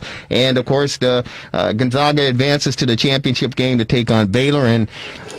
Notre Dame, 1981. Was it Notre Dame? Yeah. It was okay. It was Notre Dame. Yeah. I don't know why. Because DePaul. Okay. What year was it? 81. Yeah, 81. So DePaul. Yeah. Yeah, DePaul. They were still in their good period. Yeah, they were still in there. Yeah, they were still in there. It was 48 all, and then And he took it coast to coast. Yeah, and he laid. That was an incredible. Because you can't. The rule of thumb is to stop the ball. Stop the ball. That's all you do. Stop the ball. And that was in the Sweet 16. Yeah, and Tyus Edney, he was with UCLA. Who was that? Who was he against? But he drove it the length of the floor. He went the length of the floor. Those are some incredible. And of course, the long distance shots really seem to be the ones that you see the replays on. Yeah. Okay. Well, you know what? It's just great, and again, we commend the NCAA for all the mistakes that they make and all the shenanigans that goes on with the NCAA. They got this one right as far as putting everything, the protocol, selecting Indiana as the place, destination for everyone to, locate to play. Yeah, I'm sure they'll still move all around the country, but it might give you pause to think about maybe this should be a model for the future. It works so well. Well, I don't know about that. Because first and foremost, you want to get fans interacted, that's for sure, and hopefully we get to that point. And secondly, you want it to be across the country to get everyone. And money is a big. I'm tearing up the place. Money is. I dropped my bottle here. Oh my God! But money is a factor as well. So there's money to be generated, through this tournament. And again, for the simple fact that we've never seen this before, and we missed the tournament last year. It was a breath of fresh air. I'm sure for the players, but definitely for society and basketball fans and sports fans to get a chance to enjoy March Madness. And unfortunately, our teams have to bail out. The Ohio State Buckeyes lose to Oral Roberts, and congratulations to them for moving forward. The Illini Nation were upset that Loyola knocked them off, but that's why they call it March Madness, and now the new tag, March Sadness. Mm-hmm. Yeah, the UCLA was 95, by the way, Edney over Missouri. Yeah. So those two drives are ones that I remember vividly in my mind for the simple fact that I couldn't remember that it was Notre Dame, and I thought it was DePaul. But the fact that these two players drove down the middle of the court to lay it up to win the basketball game. But at any rate, ladies and gentlemen, it is the fastest hour in sports conversation. Want you to be a part of it. Anything in the world of sports you girls and guys want to talk about, we're right here for you. Our number is 773-763-9278, 773-763-WCPT. We're going to be switching gears shortly. We got a guest coming on. This guy is certainly a friend of the program, and I've known him for quite some time. And I don't know if you heard, but of course, congratulations to the Chicago Cubs on their 4-3 victory over the Pittsburgh Pirates this afternoon over at the Friendly Confines. They take 2 of 3 out of the series against the visiting Pittsburgh Pirates to open up the 2021 campaign. But the vendors, they have vendors over at Wrigley, but they're not going to have any vendors over at Guarantee Rate Field when the White Sox open up on Thursday of this later in this week. And a longtime iconic beer vendor here in Chicago has called it quits, and he's hanging them up, and he's going to come on the Rewind Sports 60 to rewind and reflect on his 55-year career as a vendor. Wow. He's a bender and a vendor here in the Chicagoland area. But as far as the Cubs are concerned, I was over at the Friendly Confines taking in that ball game yesterday with Jake Arrieta on the bump to get his first win. And I got to tell you, it was a beautiful day. Not as beautiful as Easter Sunday today, but it was a beautiful day at the Friendly Confines. 10,000 fans on hand and social distancing in place. And it was really refreshing to be out there, Marvelous. So you're a big fan of going to games, and you have season tickets out there at the Friendly Confines. But it was just a great experience to finally get a chance to see some live baseball and interact with some people. Now, the one thing that I did like about it, and we'll get your thoughts on it real quick, Marvel, is the fact that there weren't 40,000 fans. There weren't 35,000 fans. So you didn't have to bump against people and rock it, and once you were done with whatever, working or whatever the case may be, you can walk to your car, get in it, and drive out and not have to worry about traffic jams and all that stuff. So that was really, really refreshing. But overall, it's just great to have baseball back in the greatest city in the world, Chicago. It's great to have fans back. And also there's going to be no touch of vending, like you were saying, and you still worry about the COVID. I mean, they already had an incident. The Mets in Washington had their entire series wiped out. Exactly. And of course, and it was, I think it was Washington, the team that I call the Cubs East now because of Davey Martinez. You know who he has?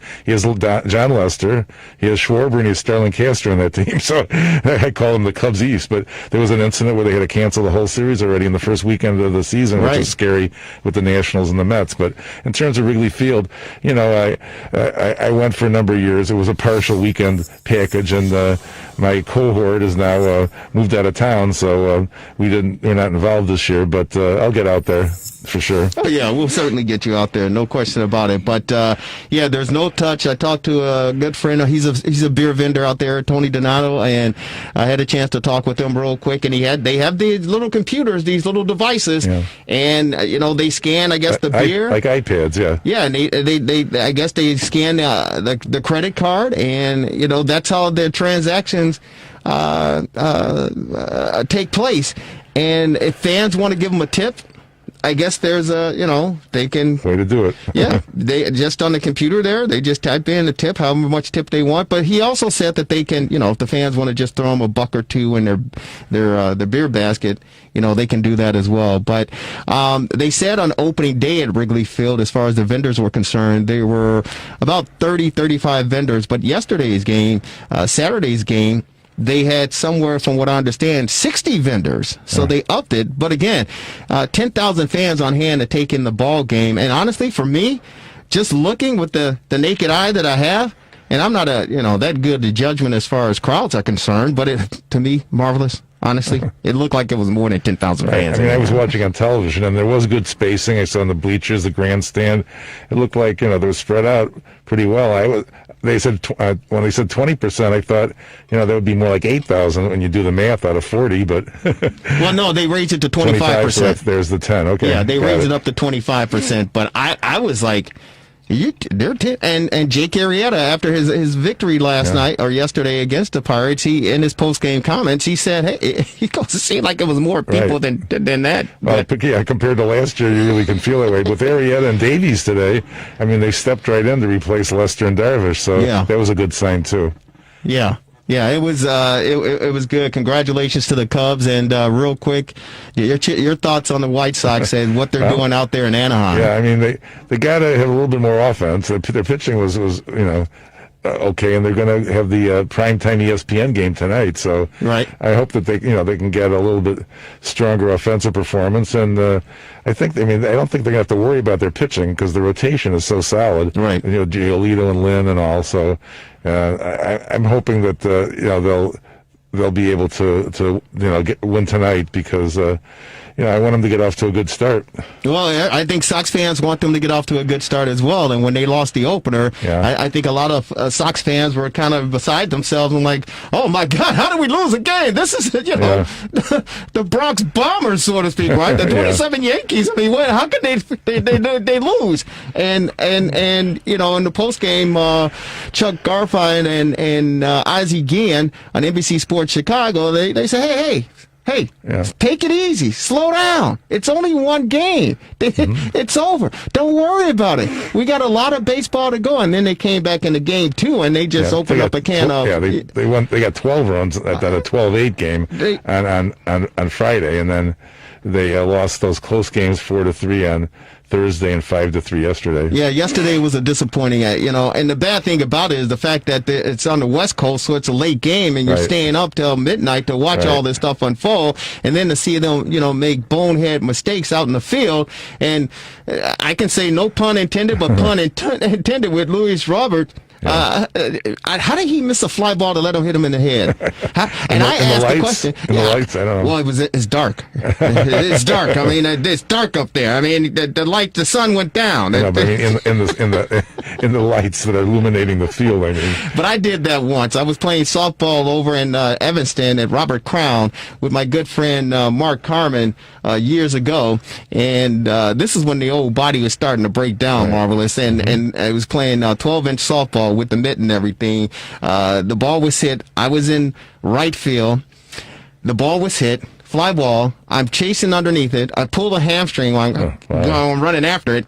So as I camp under it and it's coming down, there's a runner on third waiting to tag up. So I extend I'm left-handed, so I extend my right arm with the glove, anticipating to catch this ball, and ready to pull it in, get it in my left hand, and whip it home I was all banged up. My rotator cuff was up. Marvelous. I pulled my arm down before the ball got there, hit me in the head, boom! Wow. Yeah, wow is right. Everybody's watching me. I run over to try to pick up the ball. I try to throw it. My left arm, rotator cuff, it's called a flap tear is what I got. That's what my doctor said. I tried to throw it in. It felt like my arm was ripped off, and I couldn't throw the ball in. It had to come out. But I got hit in the head with the ball because I pulled my glove away too soon. So I understand with Robert what happened with him. Yeah, but I don't make millions of dollars. I don't play in the major league, so it wasn't. My ego was damaged, but that's about it. Yeah. Well, I mean, like I say, I mean, Keuchel had a bad outing, but Lynn was okay, and Giolito. So their starting rotation is pretty good, and I think that if they got to get Tim Anderson can really get him going. As a leadoff man. Last year he did that, and with Louis Robert and you got Abreu, Adam Eaton's going to be playing a lot more, of course, because of the injuries. But the lineup is, like you say, a quasi-murderer's row. And, so. It's crazy because Eloy is out. Yep. And you're missing this bat. But there's a guy trying to get that position as far as the DH is concerned, and Tony La Russa has to make a decision for sure. And that's is it Yarman Mercedes? Yeah. Well, the kid went 5 for 5. He went 5 for 5, and then the next day, yesterday, he came back and get 3 more hits. Yeah, it's the best start. The 5 for 5 game was the best start in White Sox organization history. It's 3 for 4 last night. 5 for 5 and then 3 for 4 is the best start since 1900 for any major leaguer in the game. Wow. Unbelievable. And this guy, the journey that he's taken to get to the major leagues, starting in 2011, I believe, played in the International League and the Dominican League, and he's a journeyman, and he just continued to grind, and he finally was in the White Sox organization, finally gets an opportunity, and now he's trying to become the everyday designated hitter for the White Sox. He really was on the roster as the emergency catcher. Yeah, I mean, it's unbelievable, and the way that he's hitting the ball is he reminds me of myself when I played baseball way back 100,000 years ago. The kid slaps the ball. So what I would do, I wasn't a power hitter, as you well can look at me and tell, right? But I would slap the ball over the shortstop's head. So just over his head, outreach, stretched out arm, so I can get a base hit. I was a little, as Earl Weaver would call me, a little flea on the bag. So I get on the bags, and I can steal second, I can steal third. Kind of like Javi Baez did in the game yesterday at Pittsburgh. He stole 2 bases. Yeah, he gets on and he's still second, he's still third, and he comes around. So I was that type of player. But the way that Mercedes is hitting the ball, he's slapping it in the gap and just over the head of the shortstop or the second baseman in the gap to get on board, and he's playing just sound fundamental baseball, and I hope that it continues for sure, because the man he certainly deserves the opportunity. Definitely. I mean, he's already earned it just from what's happened so far. Well, wait a minute. Tuffy Rhodes, you remember when he started off, he 3 home runs against Dwight Gooden in an opener, and we see what happened there. So let's not get too ahead of ourselves. Right. But I mean, we're going to see Dylan Cease will be on the bump tonight. So, and then against Ohtani, who's the fellow from the Angels who is also plays the field as well as pitching. It's amazing. Yeah, he's a pitcher and he's a fielder also, and it's surprising and kind of amazing that you don't have more players who, because when you grow up, that's what you do. I mean, you play all positions, you even pitch and all of that good stuff. But this guy has continued to do it all the way up to the majors, and he's an exceptional talent. Well, now with the DH, of course, the pitchers growing up don't need to know how to hit. Right, and that's exactly right. Ladies and gentlemen, it's the fastest hour in sports conversation. He's Dan Marver. I'm Jerry Riles. This is the Rewind Sports 60 on WCPT 820 AM here in Chicago in the great neighborhood of Jefferson Park. And ladies and gentlemen, we're talking baseball, no question about it. And we talked about the field of play, the players involved in the game, and what they've been able to do thus far. The White Sox are looking to try to get back on the 500 and the winning ways in Los Angeles against the Anaheim Angels, and of course the Cubs with their 4-3 victory this afternoon over at the friendly confines on the north side. This man has taken in, I can't even imagine how many games this man on our TRS60 hotline, our next guest, has taken in, but I can tell you this for sure, almost for sure, this gentleman has been serving you, Chicago, sports fans, It doesn't matter if it's the Cubs, doesn't matter if it's the Sox, doesn't matter if it's the Hawks, doesn't matter if the Bulls, doesn't matter if the Bears, doesn't matter if the Sting, doesn't matter what. This man, I guarantee you, has served you, if you've had one ice-cold beer, whether it's Falstaff or Budweiser or whatever the case may be, I'm almost 100% sure this gentleman has served you a beer because he's been doing it for 55 years in the greatest city, Chicago, and he's finally... It's only one thing that can cause him to hang him up and say, that's it. And it was the pandemic, ladies and gentlemen. He's on our TR60 hotline. He's Lloyd Rutke. Right, Lloyd, how are you, man? Thank you for coming on the Rewind Sports 60. And you've announced that you, after 55 years of service, you're finally hanging him up as far as vending is concerned. And that's all she wrote. How are you, my good friend? And welcome to the Rewind. Well, I'm glad to be here, and this is my farewell address to the vending empire. My vending, I'm stepping down from my position as a person who probably has sold more beer in the seats than any person in the history of the world, including in maybe somebody in New York could have sold as much. I mean, I know some other guys have worked longer, but they've had stands. I've always, except for 1 year in 1982 did I work, I have a stand in the bleachers where I could still see the game with my good friend Arnold Lipsky.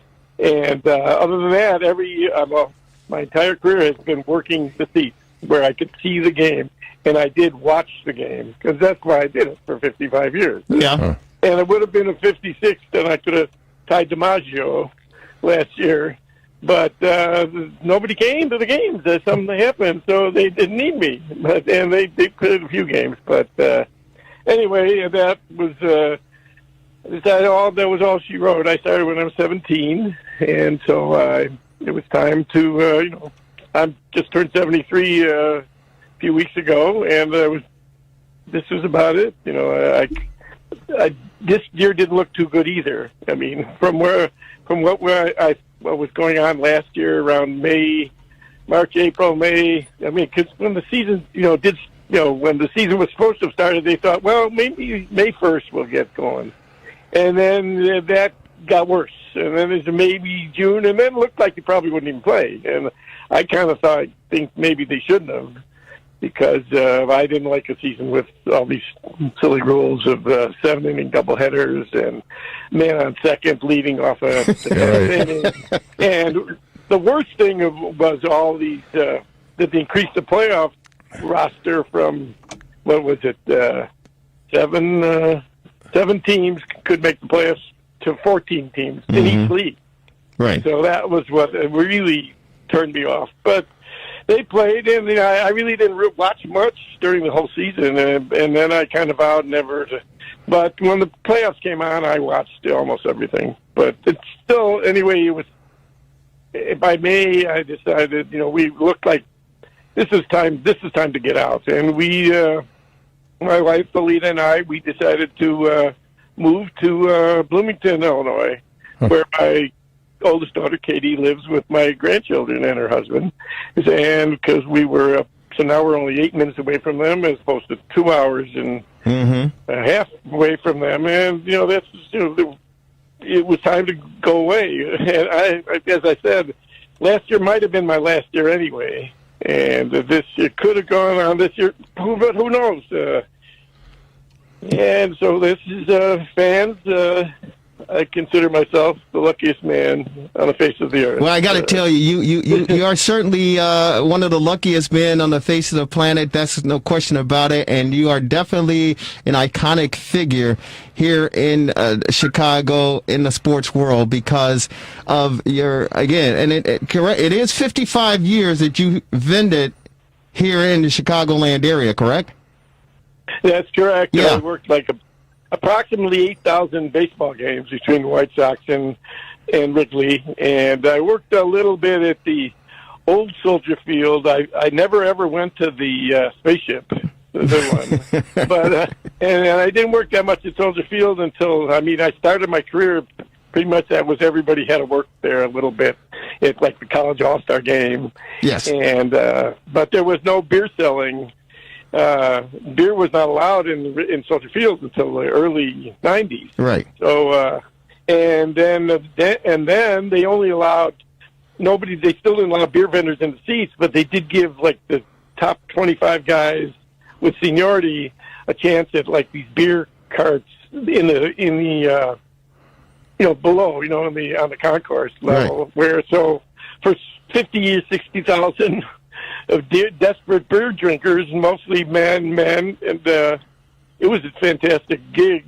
We'd sell 35, 40 cases because they didn't have any, 25 guys in the, as opposed to like a baseball game where there maybe even with their full house, there was 150 guys selling beer, and we still had many years when we did really great. I mean, even like the 80s and the late 70s, there was days when we would do 30 loads sometimes. But I know you started in like 1981, right? Yeah, I started the early 80s, and I can tell you when I got in, and I do have to say you're an author of 2 books here in Chicago about the vending, one on the north side for the Cubs and one on the south side for the White Sox. We'll get a chance to talk about that. But I can remember when I started, my great brother, may he rest in peace, Jimmy Riles, got me and my family into vending, and Rich Roski, his mom worked in the vending office, and my brother and Rich were good friends, and Rich invited my brother down, and the rest is history. But I can remember when I started vending as a young lad.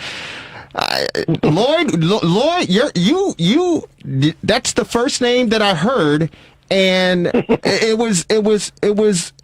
I mean, again, you are seriously an iconic figure as far as the sports and vending here in Chicago, because when I heard your name mentioned back in the early 80s when I started, it was due to the fact, now the big thing was for vendors, if you could carry doubles, right? So that's 2 cases of beer. If you could carry doubles, you were considered, a stud. You were considered like, okay, I'm a top dog. Lloyd, tell people, because I heard this guy doubles, nothing to him regarding doubles. Tell people how many cases of beers you used to carry back in the day when you first started.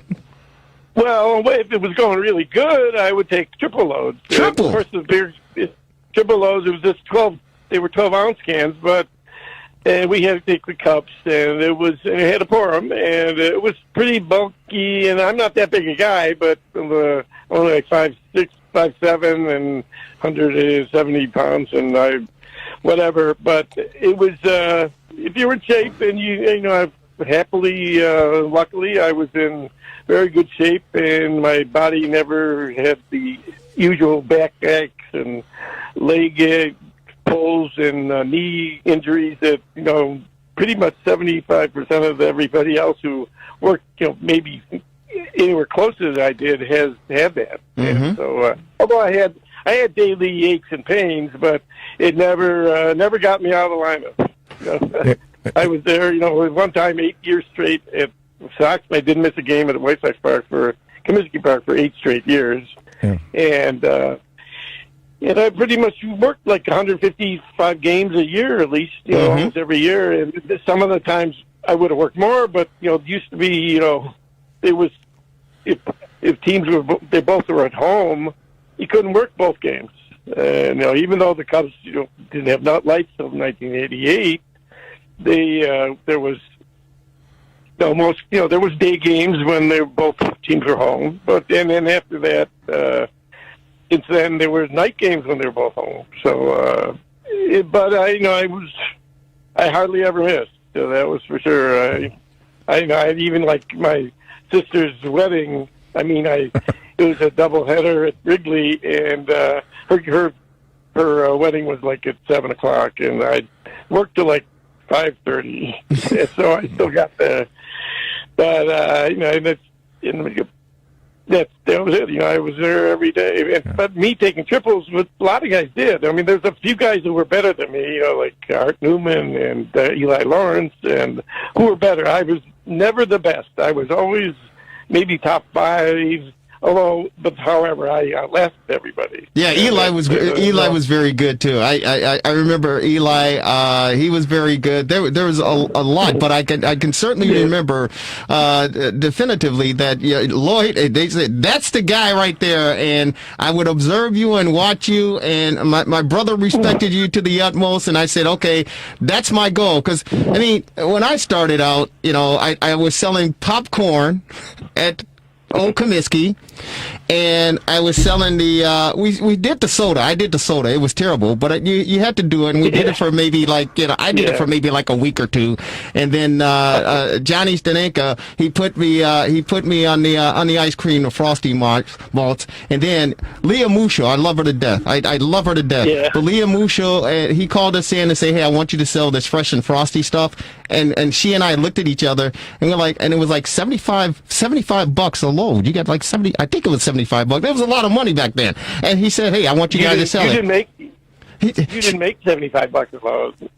No. You weren't you were getting 20% commission. Yeah. You might have made $10 a load. No, we made. Well, it was more. No, it was more than anything in the ballpark. Because peanuts, you got like you got like $18 or something like that. But whatever the case, it was Fresh and Frosty. Okay.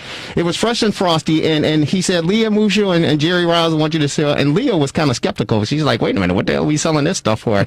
But we were only two in the ballpark selling it. I said, Leah, we got to do this. We got to do this. We're gonna sell this. And she said, okay. And we sold it, and we were kicking butt. And it was, I worked my way up to beer when I turned 21.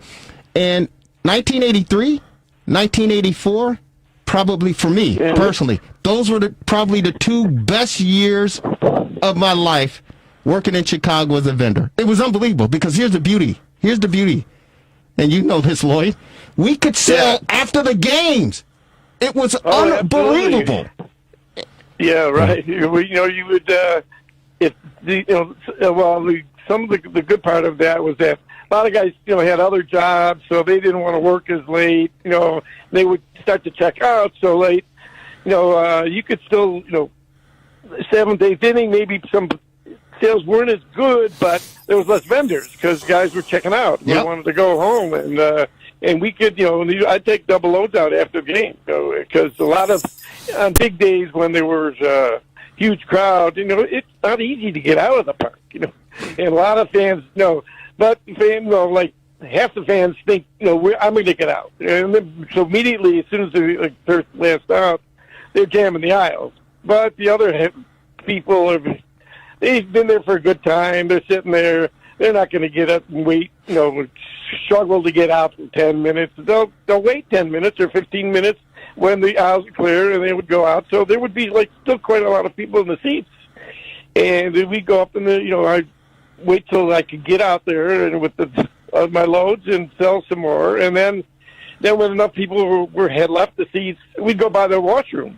And we'd get the beer in by the doors and get them before we left. And you see a cold can for the road. And it was the best.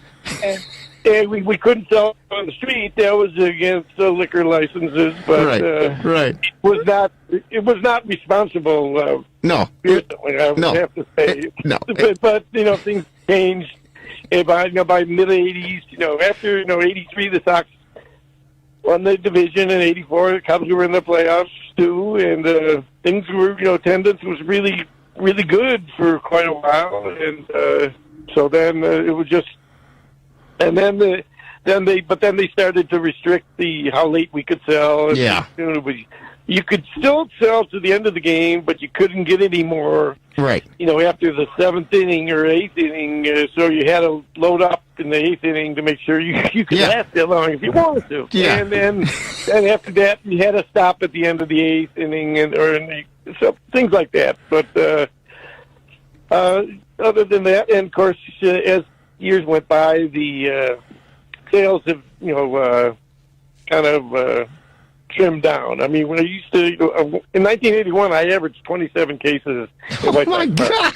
27 cases! Stupendous. And the last year I vended in 2018, I think my average was 4 loads. That's unbelievable. And it's not because I was so old, I mean, I was old, and I wasn't quite as vigorous as I was when I was 27 loads. Lloyd, this is Dan. I'm in the studio too. I was a vendor as well. I'd really feel Soldier Field with those teeny little aisles. It was the Chicago Fire, never did the Bears. And I only did soda. I was a young lad, and I don't know how it's changed. And I'm glad that you didn't have a 14-inning game when you went to your sister's wedding, by the way. But what we did back then is I believe that we went and got a tray of soda and gave them cash, and then what we got from the customers was our profit. I mean, way back when. Does that sound even like something you remember? What, we paid cash? Everything was cash. Right. I mean, we got paid cash. Right. I mean, they didn't start. We got paid after every day. We were getting paid cash. We finally, and I think in the late '80s, they finally went to checks, and we would get paid. We wouldn't get paid at the end of the day. I mean, we would get a receipt saying how much money we had earned, but we didn't get any money until the check came. But before that, it was up every day, cash, cash on the line. Yeah, it's interesting, Lloyd. We're on with Lloyd Rutke, the former Chicago vendor who's just retiring after 55 years of service here in Chicago on our TRS60 hotline, joining us on the Rewind Sports 60. That's why I say 83-84 when the Sox winning ugly won the division, and of course the Cubs in '84 winning the division. Both sides of town, it was packed. It was packed, and you're absolutely right. We used to. It was the greatest job. I think I was an Andy Frame maybe for like a day or two. I think I was an Andy Frame for a day or two, and then I went over. I got smart and went over to the vending because you had cash in your pocket every day. As long as you went to work and you worked hard, you had cash in your pocket every single day. And when we transferred over to get the receipt, it sucks. Yeah, well, my cash was sticky cola cash. It didn't matter if it was sticky from Coke or Pop or whatever. It didn't matter. You had cash in your pocket. You have a nice cold one, and you can go hang out. My brother, Lauren Elps, lived on Lunt in Rogers Park. We would, after the Cubs game, we would have, I don't know, $100-something in our pockets plus tips.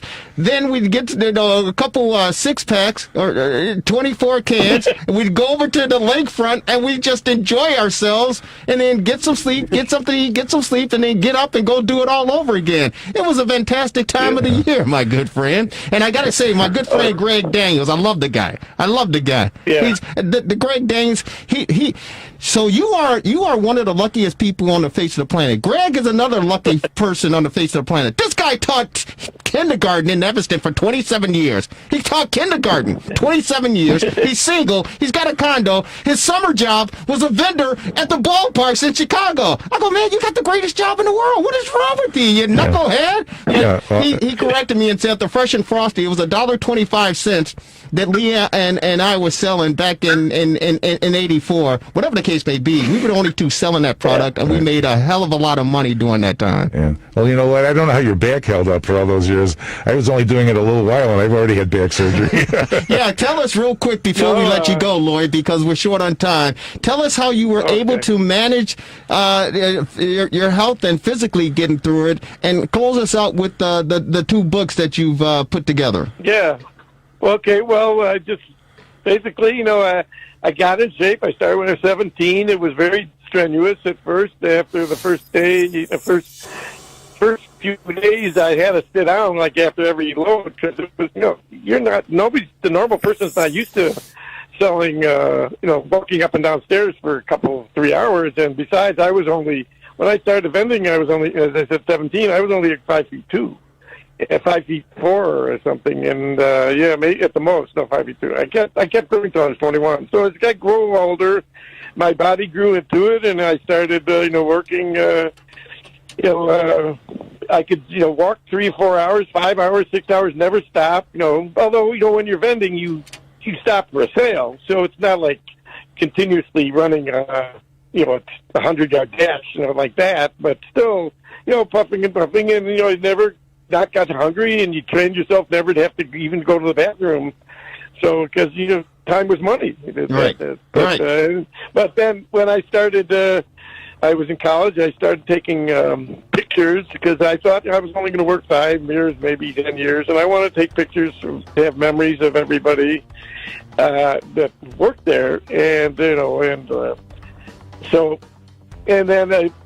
and I kept taking pictures every year of people, and a lot of people thought it was nuts because I'm taking pictures of, I took pictures of my friends. That was understandable, but taking pictures of all the other workers I didn't even know, I said I just wanted their faces and memories, and I took their names down, wrote the history down, the dates when I took the pictures, and in 2015, my friend Joel Levin decided that he thought he could get a book done, and he was thinking of one himself, but I had all the pictures. Now, Joel Levin had only worked from 62 to 77, so he had really not as much knowledge about vending as I did, and I kept diaries ever since 1967, and I cared much more about baseball. I loved it. That's why I did it, as I said, so long. And when Rick Allen was playing, I would stop vending to watch him bat. Yeah, my brother loved him. I wouldn't.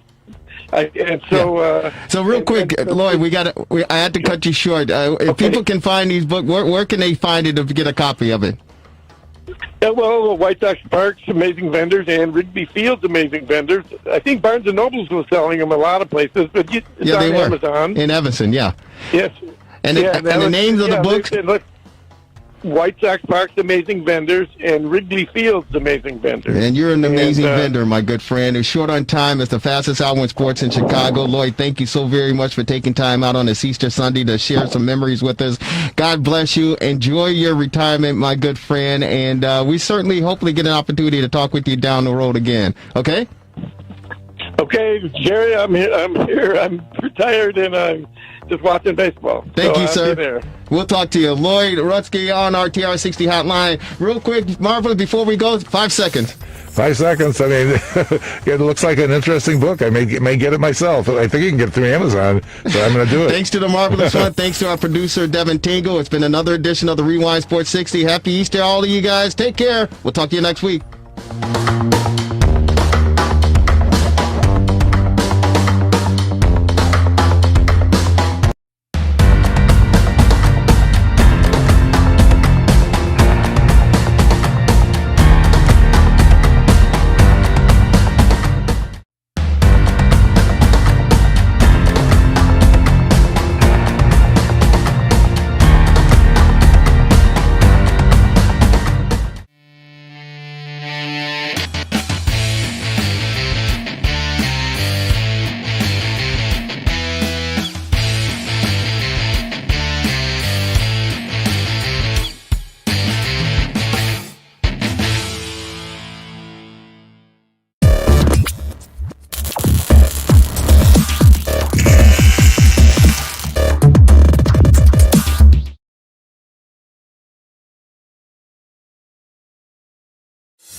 We had the great mayor, Lori Lightfoot, on with us, and we talked a little bit about the Bears and Coach Nagy.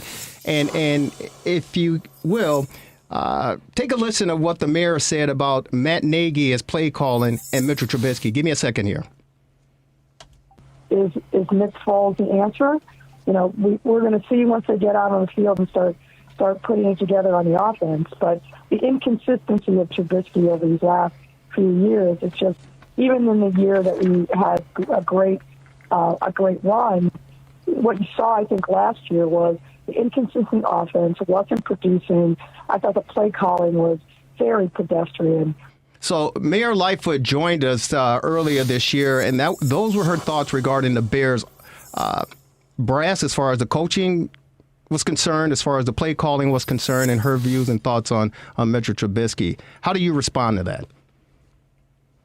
Well, Mayor Lightfoot is a great example of what it means to be a Bears fan. She's passionate. She's opinionated. She thinks that she knows what's best for the Bears, and she wants the Bears to meet her expectations. We welcome that from Mayor Lightfoot and all Bears fans. When we made the decision that we announced this past week, we understood that not everyone was going to agree with it. Maybe the majority of Bears fans would be against it, but we all want the same thing. We want the Bears to be winners. We may have different ideas of how to get there, but we all want the Bears to be successful, including the mayor.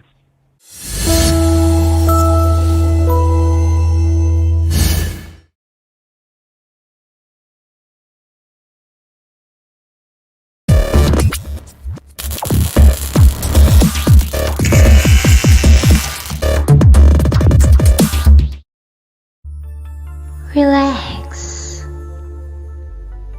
Reset. Rejuvenate.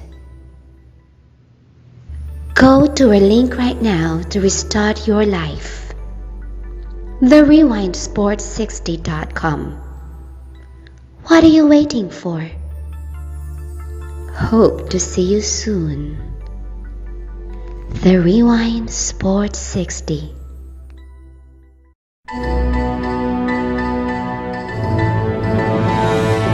What's up, Lauren? How are you? We talked about the Bulls, the Black.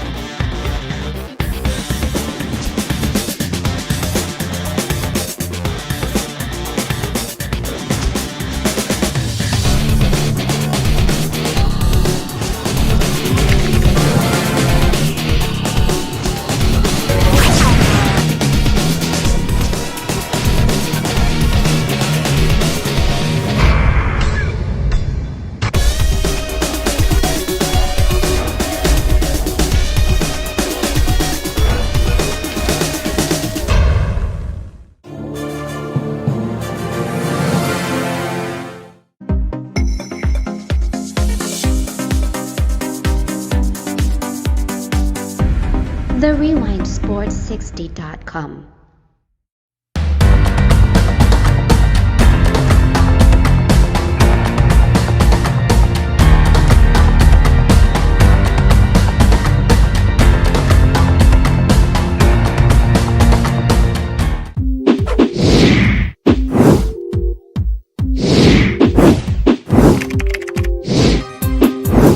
TheRewindSports60.com.